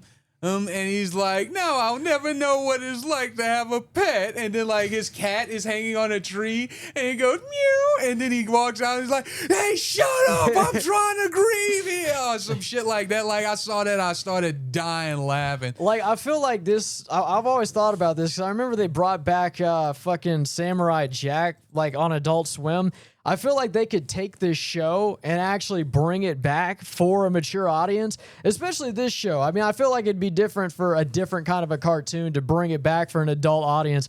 But I feel like, you know, because we're all much older now. Yeah. There's nobody who was watching that show then is still, is still a kid now. So hold on, bro. Give me 1 second. Put a pin in that. Ah, fuck. Yeah. Keep going. My bad. I think I can fix it. Dude, I feel like, dude, they could bring this back and then I don't know, TV mature audience, some shit. Or just bring it back for adults. Just have it like almost be like South Park level crude humor, or maybe not South Park humor, but bring it back with vulgar themes, a little, yeah. Remove the PC bullshit for a more mature audience. Yeah, you could keep the same. You could keep the characters exactly the same, and then just Billy and Mandy was never that overly offensive. I mean, well, no, I mean it's a children's show. I'm saying like that. Yeah, they can make it offensive, make it vulgar, make it humorous. Like, don't pull any punches. Is what I'm saying. I actually have a bit of a story for you, Brock, as it pertains to that. I'm glad you asked that question. I didn't get to ask him this, but I kind of figured as much because did you know about the new Invader Zim movie? No, they made one in like 2019 called Into the Florpers, which is basically a send off to I guess finally be like, all right, it's done. Also, before I get into that, let me get into this. Richard Horvitz, he talked about like Invader Zim ending. Like he found out on a whim. Like, and there was not really much rhyme or reason behind it. He said he found out with the I believe the creator, like the same day, and then like they had him and the creator in there, and like the executives didn't even want to break the news to the rest of the people themselves. They wanted them to go out there and say it. It might have been the director. I don't really remember, but he was like, yeah, I found out right after. He was like, yeah, I did some lines. I found out right after that the show's ending, and I was like, oh, that's fucked up. But I'm gonna play I'm gonna play the quote for Billy for a second. But yeah, man, it's crazy. As far as what you just said though, you are not the only one who's had that idea. And I'm not even joking when I say Maxwell Adams, the actual creator, this came out a few years ago, that he never talked about it exactly, but I believe it was in an interview. No, he did talk about it. It was in an interview that it was rumored that he actually tried to pitch a Billy and Mandy revival movie, I believe, to Adult Swim instead of Cartoon Network. I'm glad he thought the same thing. He's thinking smart. Yeah, like people would fuck with that. Man, a lot of those old shows, the creators and stuff want the shows to go on forever, or at least to where they don't run that course. And sorry to cut you off again, but another thing too. I don't know if anybody has seen. Is it 2 in the AM PM? Yeah, 2 in the AM PM. Oh, JG Quintel's. That was JG Quintel's. Go if anybody stumbles upon this, look up 2 in the AM PM. That's JG Quintel's like pitch for regular show, and it's got Mordecai and it's got fucking Benson, and they're working at a gas station, and he tricks Benson into doing acid, and they're both on acid in the gas station. So when he pitched that to to Cartoon Network, like that's what he showed. He was like, you pitching it seemed like he was probably trying to pitch a show for Adult Swim. And they were like, all right, cool, we like it, but make it for kids maybe. Or maybe it's because he's pitching it to adults. Here, let me pitch an adult theme. I think what it was is that was his senior thesis. I think that was his senior project. And then like that's where regular show like comes from, because the actual pilot to regular show, there might be a bit of truth behind it. I'm not 100% sure, because the actual pilot of regular show is I think it's not the first episode, but it's like it's definitely the pilot, because it's a different draw quality and stuff like that. I believe it's the one where they start sending shit to the moon. I'm not 100% sure, but it's a show it's an episode that they actually made later on down the line. But I believe you are right. They might have pitched that to him too. But that's basically regular show's origin. It comes originally from 2 a.m. in the PM. Yeah, and the thing is, like, in some of these Cartoon Network shows, you can kind of see like you can see like the writers like humor trying to bleed through, but you know they're being capped by this is a show for children. You can get away with some shit, but standards won't let you get away with so many things. Like a good example is that you probably remember this in Ed and Eddie, whenever they joined the cul-de-sac scouts or whatever it's called, where they Rolf tell him to put his hand up and he'd be like, do you swear to uphold the values of the Rangers? And he's like, Double D's like, I swear. And he's like, swear, Eddie. He's like, raise your hand, Eddie. He's like, I swear, but standards won't let me. And it's like jokes like that and shit like that. Yeah. And another fucking. It's like they wrote them to where if you were an adult watching it with your kid, you would still be captivated to watch it to some degree. Yeah. It's not like Disney. Before that's why I always fucked with Cartoon Network. It wasn't like Disney or fucking most of the Nickelodeon shows where it was so very clearly like child oriented. Yeah. So as a kid, I was always watching like horror movies and all kinds of fucked up shit. So I couldn't really watch too many cartoons, but I could fuck with a lot of the shit on Cartoon Network. Yeah. Like I was still entertained by it. I didn't get to ask Mr. Horvitz about this, but again, I brought up Invader Zim into the Forpus. He reprised his role as Zim for that, so I wanted to ask him at the panel if he'd reprise his role for Billy if a revival movie would have come up, and I was gonna bring up the fact that like a little while ago, Maxwell Adams was pretty much trying to get Adult Swim to buy or to fucking do the movie, but the Adult Swim figured like it wouldn't work well, like since it wouldn't really release well, like it wouldn't do well because it's been so long and stuff like that, and the audience. But with the era of streaming and stuff like that, like a bunch of people will watch this shit. Like I'm surprised because like again, Into the Florpus did that. Into the Florpus did gangbuster numbers from what I understand. Well, another thing too, man, people will just like launch pretty decently high budget shit just straight to fucking YouTube. Yeah. And people make a lot of money on YouTube. So I mean, like they could just make like episodes for this and then upload it directly to the Adult Swim channel, because shit like this, making animations like this, I'm pretty sure that this isn't. I don't know how difficult it was then, but I bet you nowadays shit like this, since it's IP like that.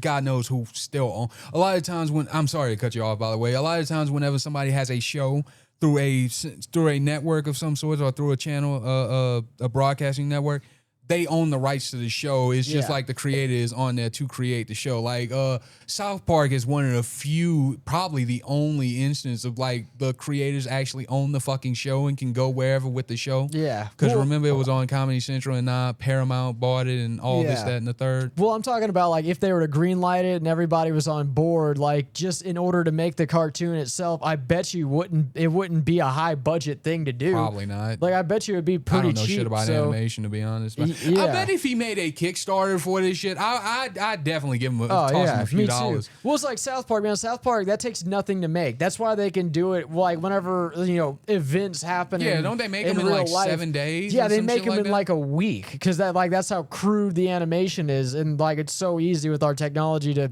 produce that shit so quickly. This is more advanced than that, but I mean, hell, I bet you it'd be easy as fuck to do. Yeah. So I don't know, like if it's easy to do and probably wouldn't cost a lot of money and or time, you just have Maxwell, do his thing, then you could probably and just in an adult fashion, it'd be easy. You just upload it straight to YouTube or put it directly on streaming somewhere. Yeah, I don't see why they wouldn't do it. God knows. I feel like it'd print money, even if you hadn't seen it. You'd probably watch it as an adult and be like, dude, they got a Jamaican enslaved Grim Reaper by two vulgar fucking children bossing this fucking creature around. Yeah, I'll play the quote of that's on the thing if you guys can hear it, so we'll just let it play. Am I the only one who understands the complexities of this ambitious cinematic masterpiece? This movie isn't stupid. You're stupid. Now hopefully that played through, because I did see the levels go up. So hopefully you heard that, and it's just audio, so you can't sue us, Cartoon Network. You won't get much anyway. What are you gonna get? The fucking wallpaper around here? You can take this. You can take the fucking studs in the walls. You can take that. We can take this TV, because I mean, like, we throw darts at this, so I mean that goes to show you how much value we have for that. We got some cinder blocks. That would really piss us off. We put stuff on those cinder blocks. Yeah, but Is there anything in here? Is there any beer for you guys? We got some.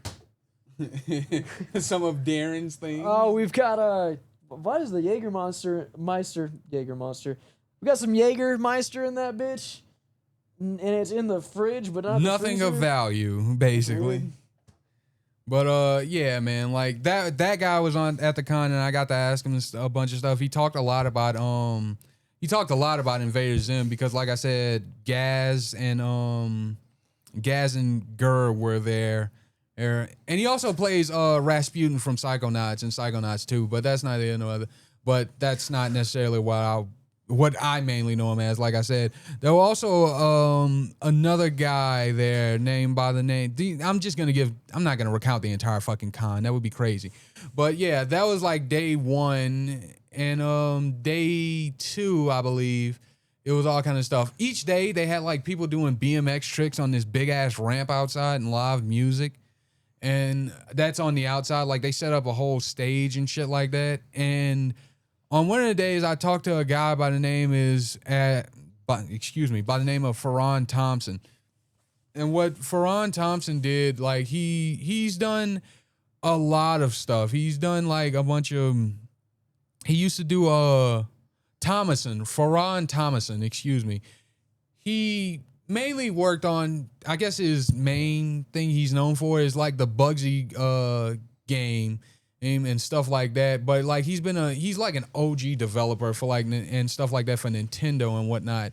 And like he talked about the gaming industry and stuff like that. And what I had ended up asking him, and I was trying to be respectful. I try to be respectful whenever I ask like blunt questions like this, because like if I just say it blunt, I'm just gonna come off like an asshole. So like what I asked him like was, hey man, I'm not trying to be rude about this, and I don't want this to come off as me just being an asshole. I didn't, in so many words I said that, but like, and I'm not saying you worked on anything bad, but if a game were to come out and a game ends up being like terrible or like just bad or just it doesn't meet expectations, is there a point along the way where the developers are like, yeah, this is not gonna be good, man, like I don't know what about this, and and everybody laughed in the thing, you know, had a little chuckle at least. Yeah, like before the disaster occurs, is there do you talk guys, of it. yeah, do you guys know like if do you guys know you're trying to polish your turd basically? like Cyberpunk like 2077, like before that game came out, people had to have been like, dude, fuck, this is going to be a train wreck. Yeah. There's no way that people just thought, yeah, we'll release this, and there's no way people are gonna, yeah, we're gonna release this and it's gonna be great, I'm sure. Like there's no way they were fucking thinking that. But yeah, I don't know. What do you say? He said this. He gave a very eloquent answer. And I understood this completely. What he said was, look, I'll be honest with you, son. We don't want that. Nobody wants that for their game. Nobody wants to put out a terrible game. But what happens a lot of the time is you have X amount of time, and he said he specified with licensed games, like games that have licensed IPs and stuff like that. For example, like Mickey Mouse. He talked about a Mickey Mouse GameCube game along the way. It's a game where Mickey Mouse is at a mirror and he's looking back at the audience and stuff like that. It's a GameCube game that I believe came out in like 2003 or some shit like that. I don't remember the exact name of it. And I want to get to one more story before we close it out because we are going long, which is good. But what he said, we had like an hour 30. I think for like we can cut like that don't matter. But what he said was that he said like, we know we don't want it to be so, but we know. And he said the reason why that happens a lot of the time is because you have X amount of time to work, and although a game can be delayed a little bit, if it's like an original IP that your company or whatever company you working for is own or you are contracted out to work for.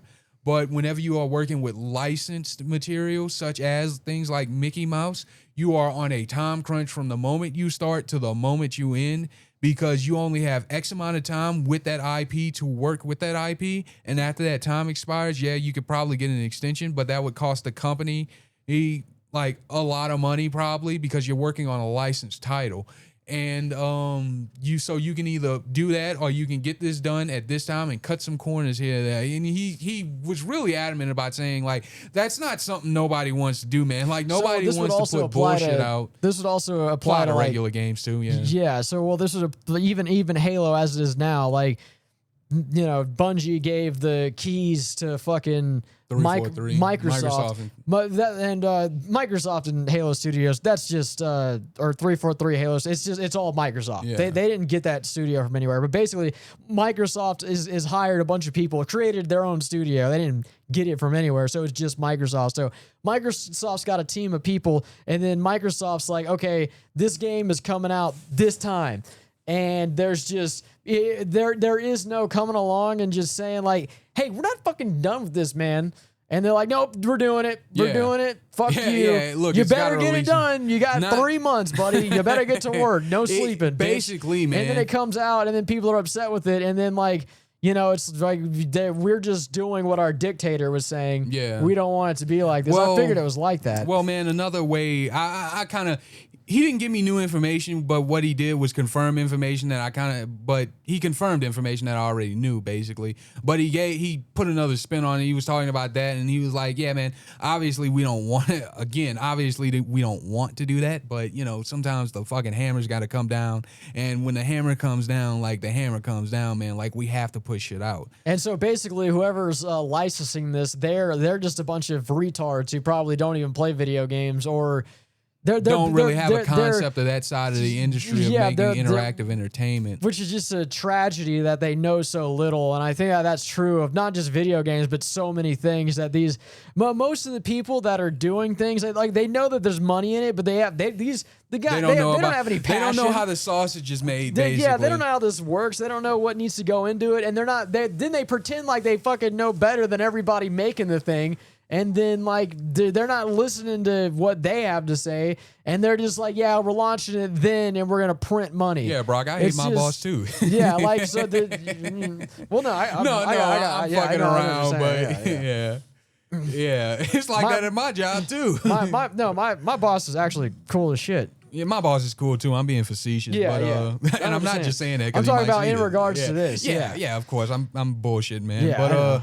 Yeah, that shit, and it's just a bit crazy that I was like, okay, so he's basically confirming what I already know, and yeah, but it was a pretty cool thing. I also got to see there was also a panel of the original Mortal Kombat, like the arcade game, the arcade cabinet games.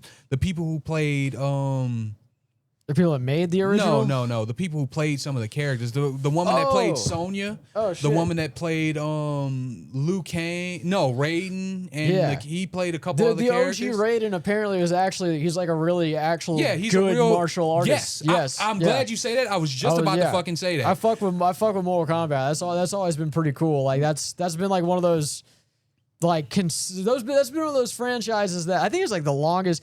It's been around before I was born, and I've liked it forever. I got a piece of information to you that's kind of a bit of a fucking tease, though. The gibberish. I asked them about the gibberish and shit that they say whenever they make moves, like whenever Raiden does them. Yeah. I asked them about that. I asked them specifically, and again, if you were at Game On Expo, you can fucking attest to that if you somehow see this.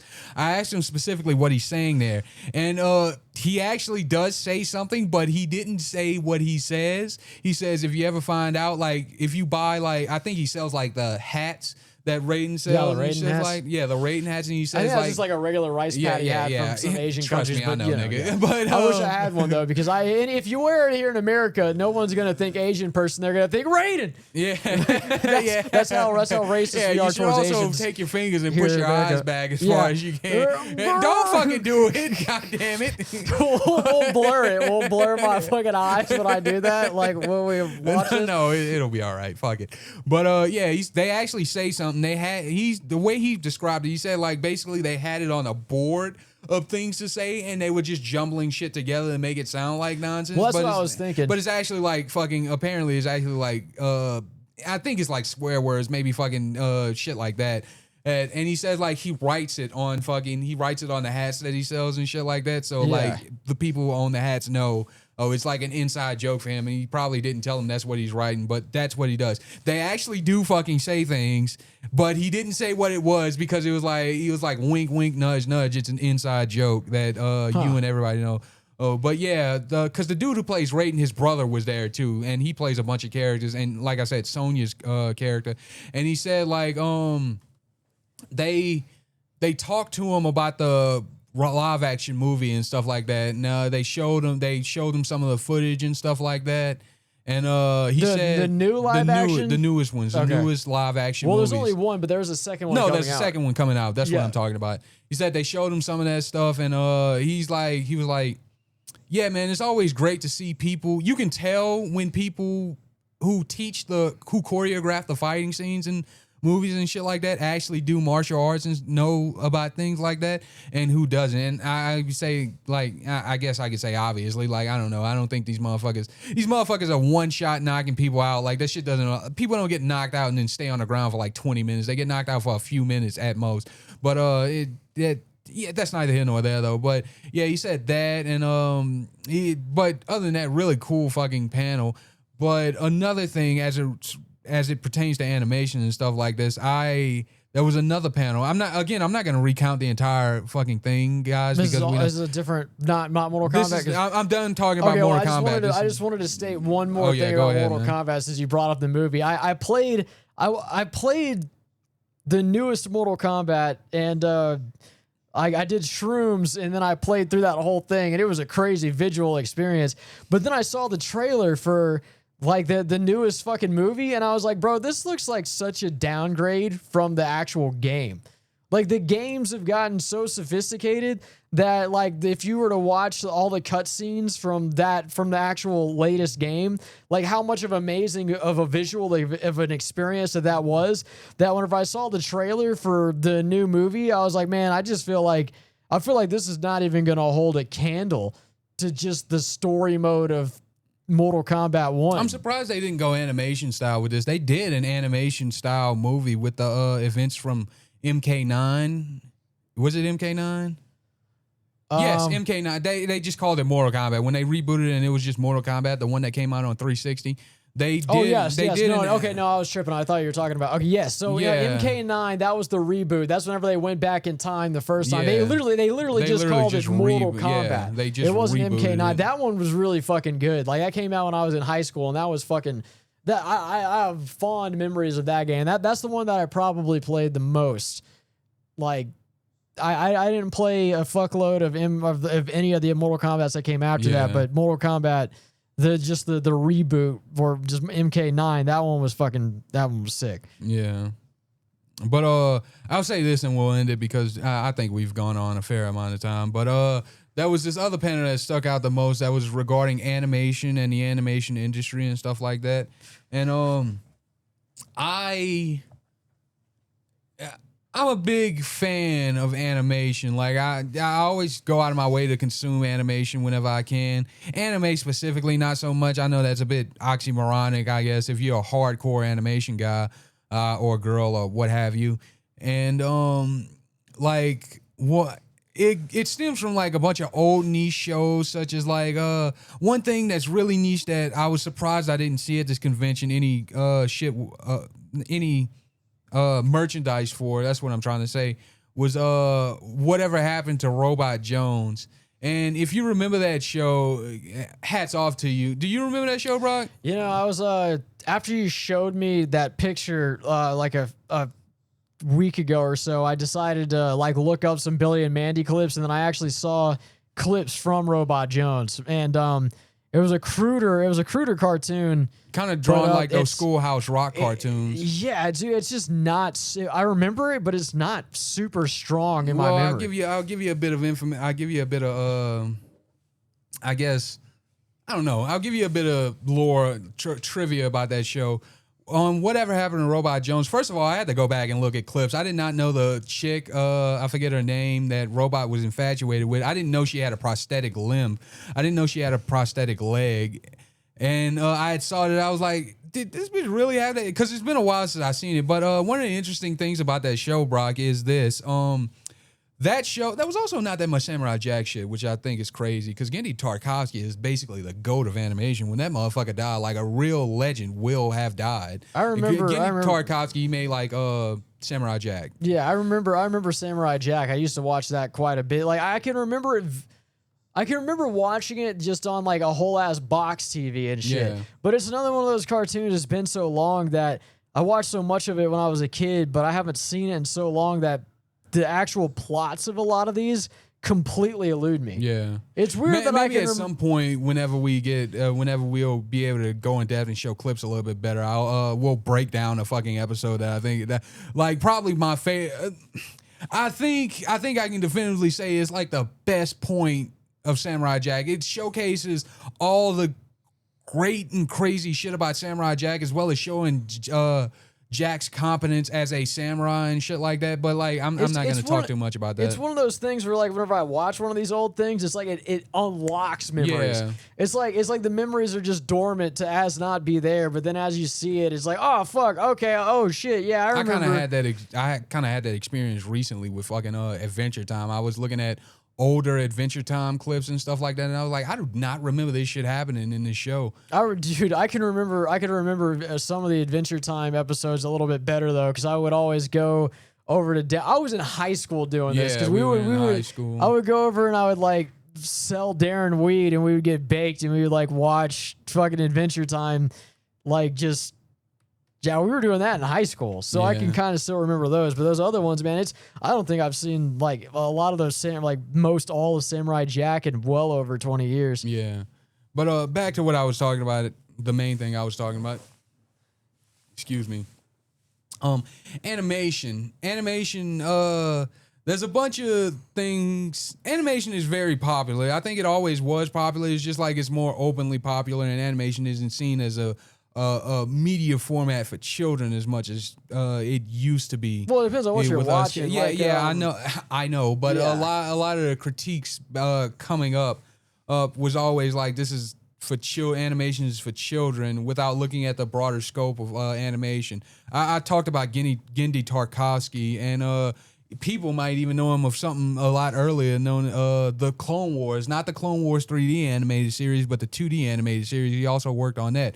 And then there's basically the godfather of adult animation, Ralph Bakshi, who made some things like Heavy Traffic and Fritz the Cat. If you know about Fritz the Cat, you know like it's basically an animation around this cat. There's Fritz the Cat and the 9 Lives of Fritz the Cat in both movies. Basically give social commentary about Ralph Bakshi's upbringing and stuff like that, because he was a Greek dude who grew up in a black neighborhood and stuff like that, and he never saw it as a problem and stuff like that. But he got to see like the difference in how how it was living in a majority black neighborhood versus a majority white neighborhood, as well as a majority white and black school. Because as he got older and I think into high school, they had wanted to transfer him over to a mainly white school, but he had been living in the area because they had moved out of the black neighborhood and stuff like that. But those are two main. And there's hundreds, if not thousands, of other figures, but those are two very prominent ones, are two key figures that I feel like. But as it pertains to what I'm talking about with this convention, there was a guy who basically ran his own not animation studio, but an animation project. I could not find his name on the thing. I don't know why. I even looked at the time slot for the convention and I couldn't find his name. But he basically talked about what it's like doing in the animation and what it's like working with an art director. And what he did was I got into the panel late because I had to take a shit and I had to find somewhere that was kind of a bathroom that I'm a shy poop. I don't like fucking blowing it up in a heavy traffic area. I don't know. I got to put my music in. I got to fucking rub one out. I'm kidding. But I like to go destroy bathrooms in other places instead of other people's houses because I'm afraid that I'm going to clog their toilet.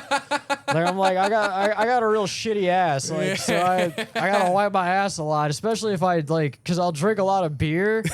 And beer will just fuck your shit up. Literally, beer will just I can't drink beer every day because it'll completely wreck my gut biome, and then I'm just having these fucking soggy ass shit. So and I will clog the toilet all the motherfucking time. If I do it at like a gas station, then it's just another day. Some motherfucker's problem. Get to work. Yeah, I don't want to do it in somebody else's house, especially if I don't see a bunch. We should not have divulged with that. I just really gotta. I have a lot of real shit problems. There's blood all the time. Yeah. Sometimes I wipe my ass. I bleed too. Like I got blood in my shit and on my ass, and I'm like, you know what, dude? I'm probably going to get an anal infection of some sort. Man, this does not look good. Anyway. Don't pry me anymore. I probably got more shit stuff to talk about. Anyway, I got to the panel late, but before I got to the panel, I kind of got the gist of what they was doing. What they had did was all right, this is what we're going to do. This is going to be the after he talked about animation and stuff like that, what it's like to work with animation. He specifically went on to what it's like to work the process of working to create a character or to draw a character with the direction from an art director or an artistic director on an animation project. And what he talked about was sometimes you get very specific details and sometimes you get very loose details. So basically what it is, it's a game of telephone with the art director with what they want to see versus what you can produce based on what the information that they give you. And they gave a couple of designs of characters, of a villain, a hero, and a animal sidekick for the hero. The villain, I was there whenever they actually got to do this. I was very glad I was able to be there for the initial description of these characters. And the first one it was like he called upon somebody from the audience and he said, all right, give me a villain design. And he was like, all right, how about a tall guy with like his hands are getting dark because they're being corrupted by evil, and he's a very tall and lanky guy, and maybe he's got like tattered clothes and stuff. And so they took that was one. He was like, all right, he told his workers basically, okay, start working on that. And then he was like, okay, now give us a hero. And basically he was like, somebody give us a hero. And he chose this chick. And she was like, all right, the hero's like a cat, a human, like a cat e-girl. Basically. Anthro cat who has like steampunk attire and stuff like that. And she has steampunk goggles and stuff like that. And he was like, okay, cool. And then she was like, all right, now give me a sidekick. And then one guy he called upon one guy in the audience and he said, okay, a spider that uses a UFO to get around, and he uses all its arms and legs to guide the UFO. And he was like, all right. And what they did from there is, like, there are artists on that panel right there. There was like 3 artists showing their drawings of from the artistic direction that they got from the audience members that he called on. Yeah. And so they showed all of them, thankfully. And like some of them had like the little drawing pads in their hands, and like one chick had actually just pen and paper and was drawing it like that on sketch paper. And what they did was they all did like some pretty decent jobs. Like one was a real tattered guy, just like he designed it, like a real tattered, lanky guy with long hair and dark veins pulsating from his hands, and his arms were black, and his like actual evil energy was corrupting up throughout in his entire body. And they each basically had another iteration that was more or less about that. And so what the guy who was leading the panel did was he went to each one of the people who gave the description. You know, as is such a case, the first guy, he went to him and he was like, all right, now of these, which one of these do you think got the character in your head based off that description the best? And he showed, and he's like, okay, it's this one. And it's the one I picked. It was a better one too. It had a little bit more detail to it while still maintaining a bit of a cartoon, not cartoonish, but animated-esque, not too hyper realistic is what I'm saying. And so he was like, yeah, and he was like, okay, so you see that's basically what we do. What we didn't know what he actually wanted.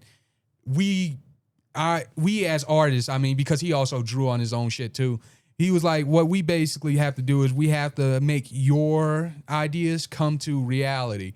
And you know, so he's basically the more detail that they give, the better detail that they can make. But if you get the less detail they get whenever you have a generalized idea, that it kind of works like you're letting the artist like basically freestyle with the pen. You give them a loose idea on some details, and then they're using their own creativity to fill in the gaps of what you want. Yeah, and I'm sure you've seen this before, and I'm sure the people who watch this have seen this before. Have you ever seen a concept art book? Yeah, that's what I was gonna say, because that's how it was in Mortal Kombat. Exactly that. And I imagine you can have like a whole group of people doing the same thing, yes. And then maybe you could select from a whole group of people which one would look the best, and then maybe you have an idea inside your head, and then you give somebody the details of the idea, and they do something that looks even better than what you had inside your head. You're basically stealing the words out the dude's mouth. Cause he said exactly Yeah, that. like He that. Like, broke damn, that this down is fire exactly as like fuck. that. Like, this guy is making it even better than I had thought it. So I'm fucking with this guy. And so he was like, the key behind that, the best way to get about that is like, don't take any of it personally, because it's not a personal thing. It's not like a knock against your art. Whenever an art director just says also like personal no, opinion. It's got to be like music almost. Like not Yeah. everyone's gonna have the same opinion on what is not cool. Exactly. He was like, yeah, don't take it too personally. It's just like this guy has a different idea of what he wants versus what you may have shown in this exact example. He's like, you're still working here, so it's not like you're gonna get fired for this shit. But don't be afraid to take chances with your art. I mean, he wasn't talking to my fucking ass, obviously, because I'm not an artist in any way, shape, or form. But yeah, he also did. One of the guys also was being a fuck around, and he showed us an AI generated image of the fucking the spider and stuff like that. But like, as far as I would go on to, There's like everybody's painting something. Someone's like, what do you think about that? Basically, man. But the other ones, the steampunk cat, they showed ones for that too. And like they each had their own little way to show it. One of them just showed the head and it was basically like a kind of realistic cat just with cyberpunk glasses. Not cyberpunk, but with glasses that had alternate magnifications off to the side of it, and one was like a full character dressed up in cyberpunk gear here with a pocket cyberpunk. I keep saying cyberpunk, steampunk gear with like a pocket watch chain and all that stuff. And like it was another one that was a bit more like Looney Tunes, like the white rubber glove shit and whatnot. And then like that, it came to the spider. Now, one guy had the spider where like the spider was standing on top of like a flying UFO, and it was all open, and it would basically control the buttons at its feet. One was inside the actual UFO with an enclosed glass, and there was controls and stuff sticking up. And it was another one that was like, it looked like the inside of a cockpit, and the spider was reaching up and pressing all the buttons and stuff like that. So that's another way I might have been off mic, but so basically, if it's just like somebody were to say, like, give me a spider and a UFO, that's not very detailed at all. So like, yeah, so people he are just gonna be basically, like, I don't even know if he's expecting this to have a fucking ceiling on it. Or so yeah, they're taking a guess based on what you give them, and they're producing that. And that, I think that last one, the spider, encapsulates it the best. And to where like, to exactly what you just said, where like I thought just like I thought more along the lines to the one that where he's standing on the UFO and he's using, and the spider is like not enclosed and stuff, and then somebody drew it, like I said, to where the UFO is enclosed, like what you would think a UFO drawing would be, like a simplistic UFO drawing would be. And then the person who made it to where the spider's in the cockpit pressing a bunch of buttons, that shit didn't even cross my mind to be like that. If I were to have drawn it, I would have drawn the spider and he'd be wearing a spacesuit, because he's gonna have to. This is a spider, is sophisticated. He's in a UFO. Yeah. He's probably gonna be in some sort of a suit, of some variety, and some sort of a spider-related oxygen mask. But they got like that spider. They breathe through their ass, like that part of the back. Thorax. So he'd need some sort of weird fucking like diaper-shaped thing. Yeah, for his ass. Yeah. So that way he can breathe. That's probably how I would have done it. Yeah, and I'll say this last part and we'll close it off.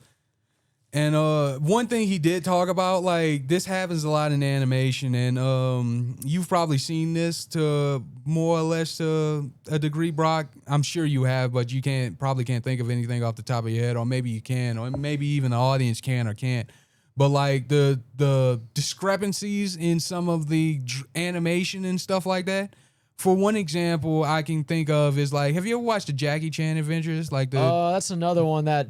I remember seeing that one, and again, it's been so you know what I'm long. talking about though, no, right? I know exactly. It was Jackie Chan. I think it was like, God, there's two other. I think there was like two kids, right? What was it going? It's really Jackie Chan and his niece, and they hunting after magic talismans and stuff like that. Yeah, I remember the talismans. Let me see. Is that ringing any bells for you, Brock? Well, no, I remember watching it. This has been like I said. Oh, so long as you know what I'm talking about. Yeah, I know what you're talking about. But it was actually Jackie Chan and stuff like that. Well, one of the things that if you paid a little bit of attention to the background, some of the fucking clouds were just lazily colored in to basically like the clouds were drawn and then they were fucking colored outside the lines and stuff like that sometimes. Yeah. Just like general errors in animation. Yeah. But he said, yeah, sometimes that happens whenever we rush through it and like we try to make it to where like nobody actually sees it, but it's cool. It still acts as like somewhat of a cool little Easter egg whenever people like you catch it. Yeah. And one thing I had brought up was size before that. What he said was how a bunch of different artists can all be on the same project but still get the character more or less the same way because there's basically a character reference Bible, which is basically shows how the character is supposed to be drawn and some of the details of the character. Now, that made sense. Whenever he said that, I was like, okay, that's whenever this question came up to me because I was like, okay, if that's the case, like maybe he has an answer for this shit. Shit like that, like I said, in the case of Jackie Chan's Adventures, that's a different thing. But what my thing was, like, I don't know if you've ever come across this the way you can actually make sense of it, but major errors I say in quote, of character proportions, such as stuff like a character that is usually much taller, like towers over one character in height or just general size. In some shots, that detail version, it'll be like that. That detail will be there like prominently. But in other shots where a character is next to a character that they usually tower over, the larger character is shrunk down to size to where like they're basically the same thing. And I brought up specifically one show, and motherfuckers get on me for this if you want to get on me. I don't care. Fuck you. I watch what I watch. I like what I like, and I do what I do. But Steven Universe was one show that did that a good bit. Specifically, and yes, I know the characters. I was that big into it. I haven't watched any of the latest seasons, but that's neither here nor there. But there's a character named Lapis and a character named Paradite, a blue and green character respectively. And Lapis is like much taller than Paradite is. And but there are a few shots throughout the series where Lapis and Paradite are basically the same height, or like the very top of Paradite's head is at like basically the top of the face of Lapis. And I used that specifically as a reference. I was like, I basically asked him, what is that about? Like, why does that happen? And then he explained, like, yeah, okay, that's a very good question. The reason why that happens is when you have to get two characters like that into one shot, instead of making it two shots and prolonging the animation to swap between characters when one or the other one is talking, or another person that needs to come into frame that needs to talk as well is talking, to keep all those people in shot. Sometimes that happens. Like they'll shrink down the size of a character, or even they'll shrink down the size of a character to accommodate that. And it could be something, it's not always something as simple as them kneeling down, but like at a wide open shot, a wide angle shot where their full body is in proportions, that's why that type of shit has to happen. So it's not like it's not like shoddy craftsmanship. It's more like this has to happen because we're trying to set this certain scene to do this certain scene, and we have to get all these characters in frame. So yeah, that's why that happens. If you ever came across that people and you wanted to know. Shit. But fuck. Yeah, we've been going on about 2 hours now, so I guess we'll end it here. Thanks for watching. We'll be a little more, consistent, but I went on vacation, and last week we both ended up fucking playing video games way too long because when I got off, I saw it was like fucking 12 last week. And Austin was like, "Oh, is he fucking doing this?" Yeah. I was like, "Okay." And then by the time I got off, I was sleepy as a motherfucker. Yeah. But thanks for watching. This is the Black and White podcast. Please like, comment, and subscribe, and y'all have a good one.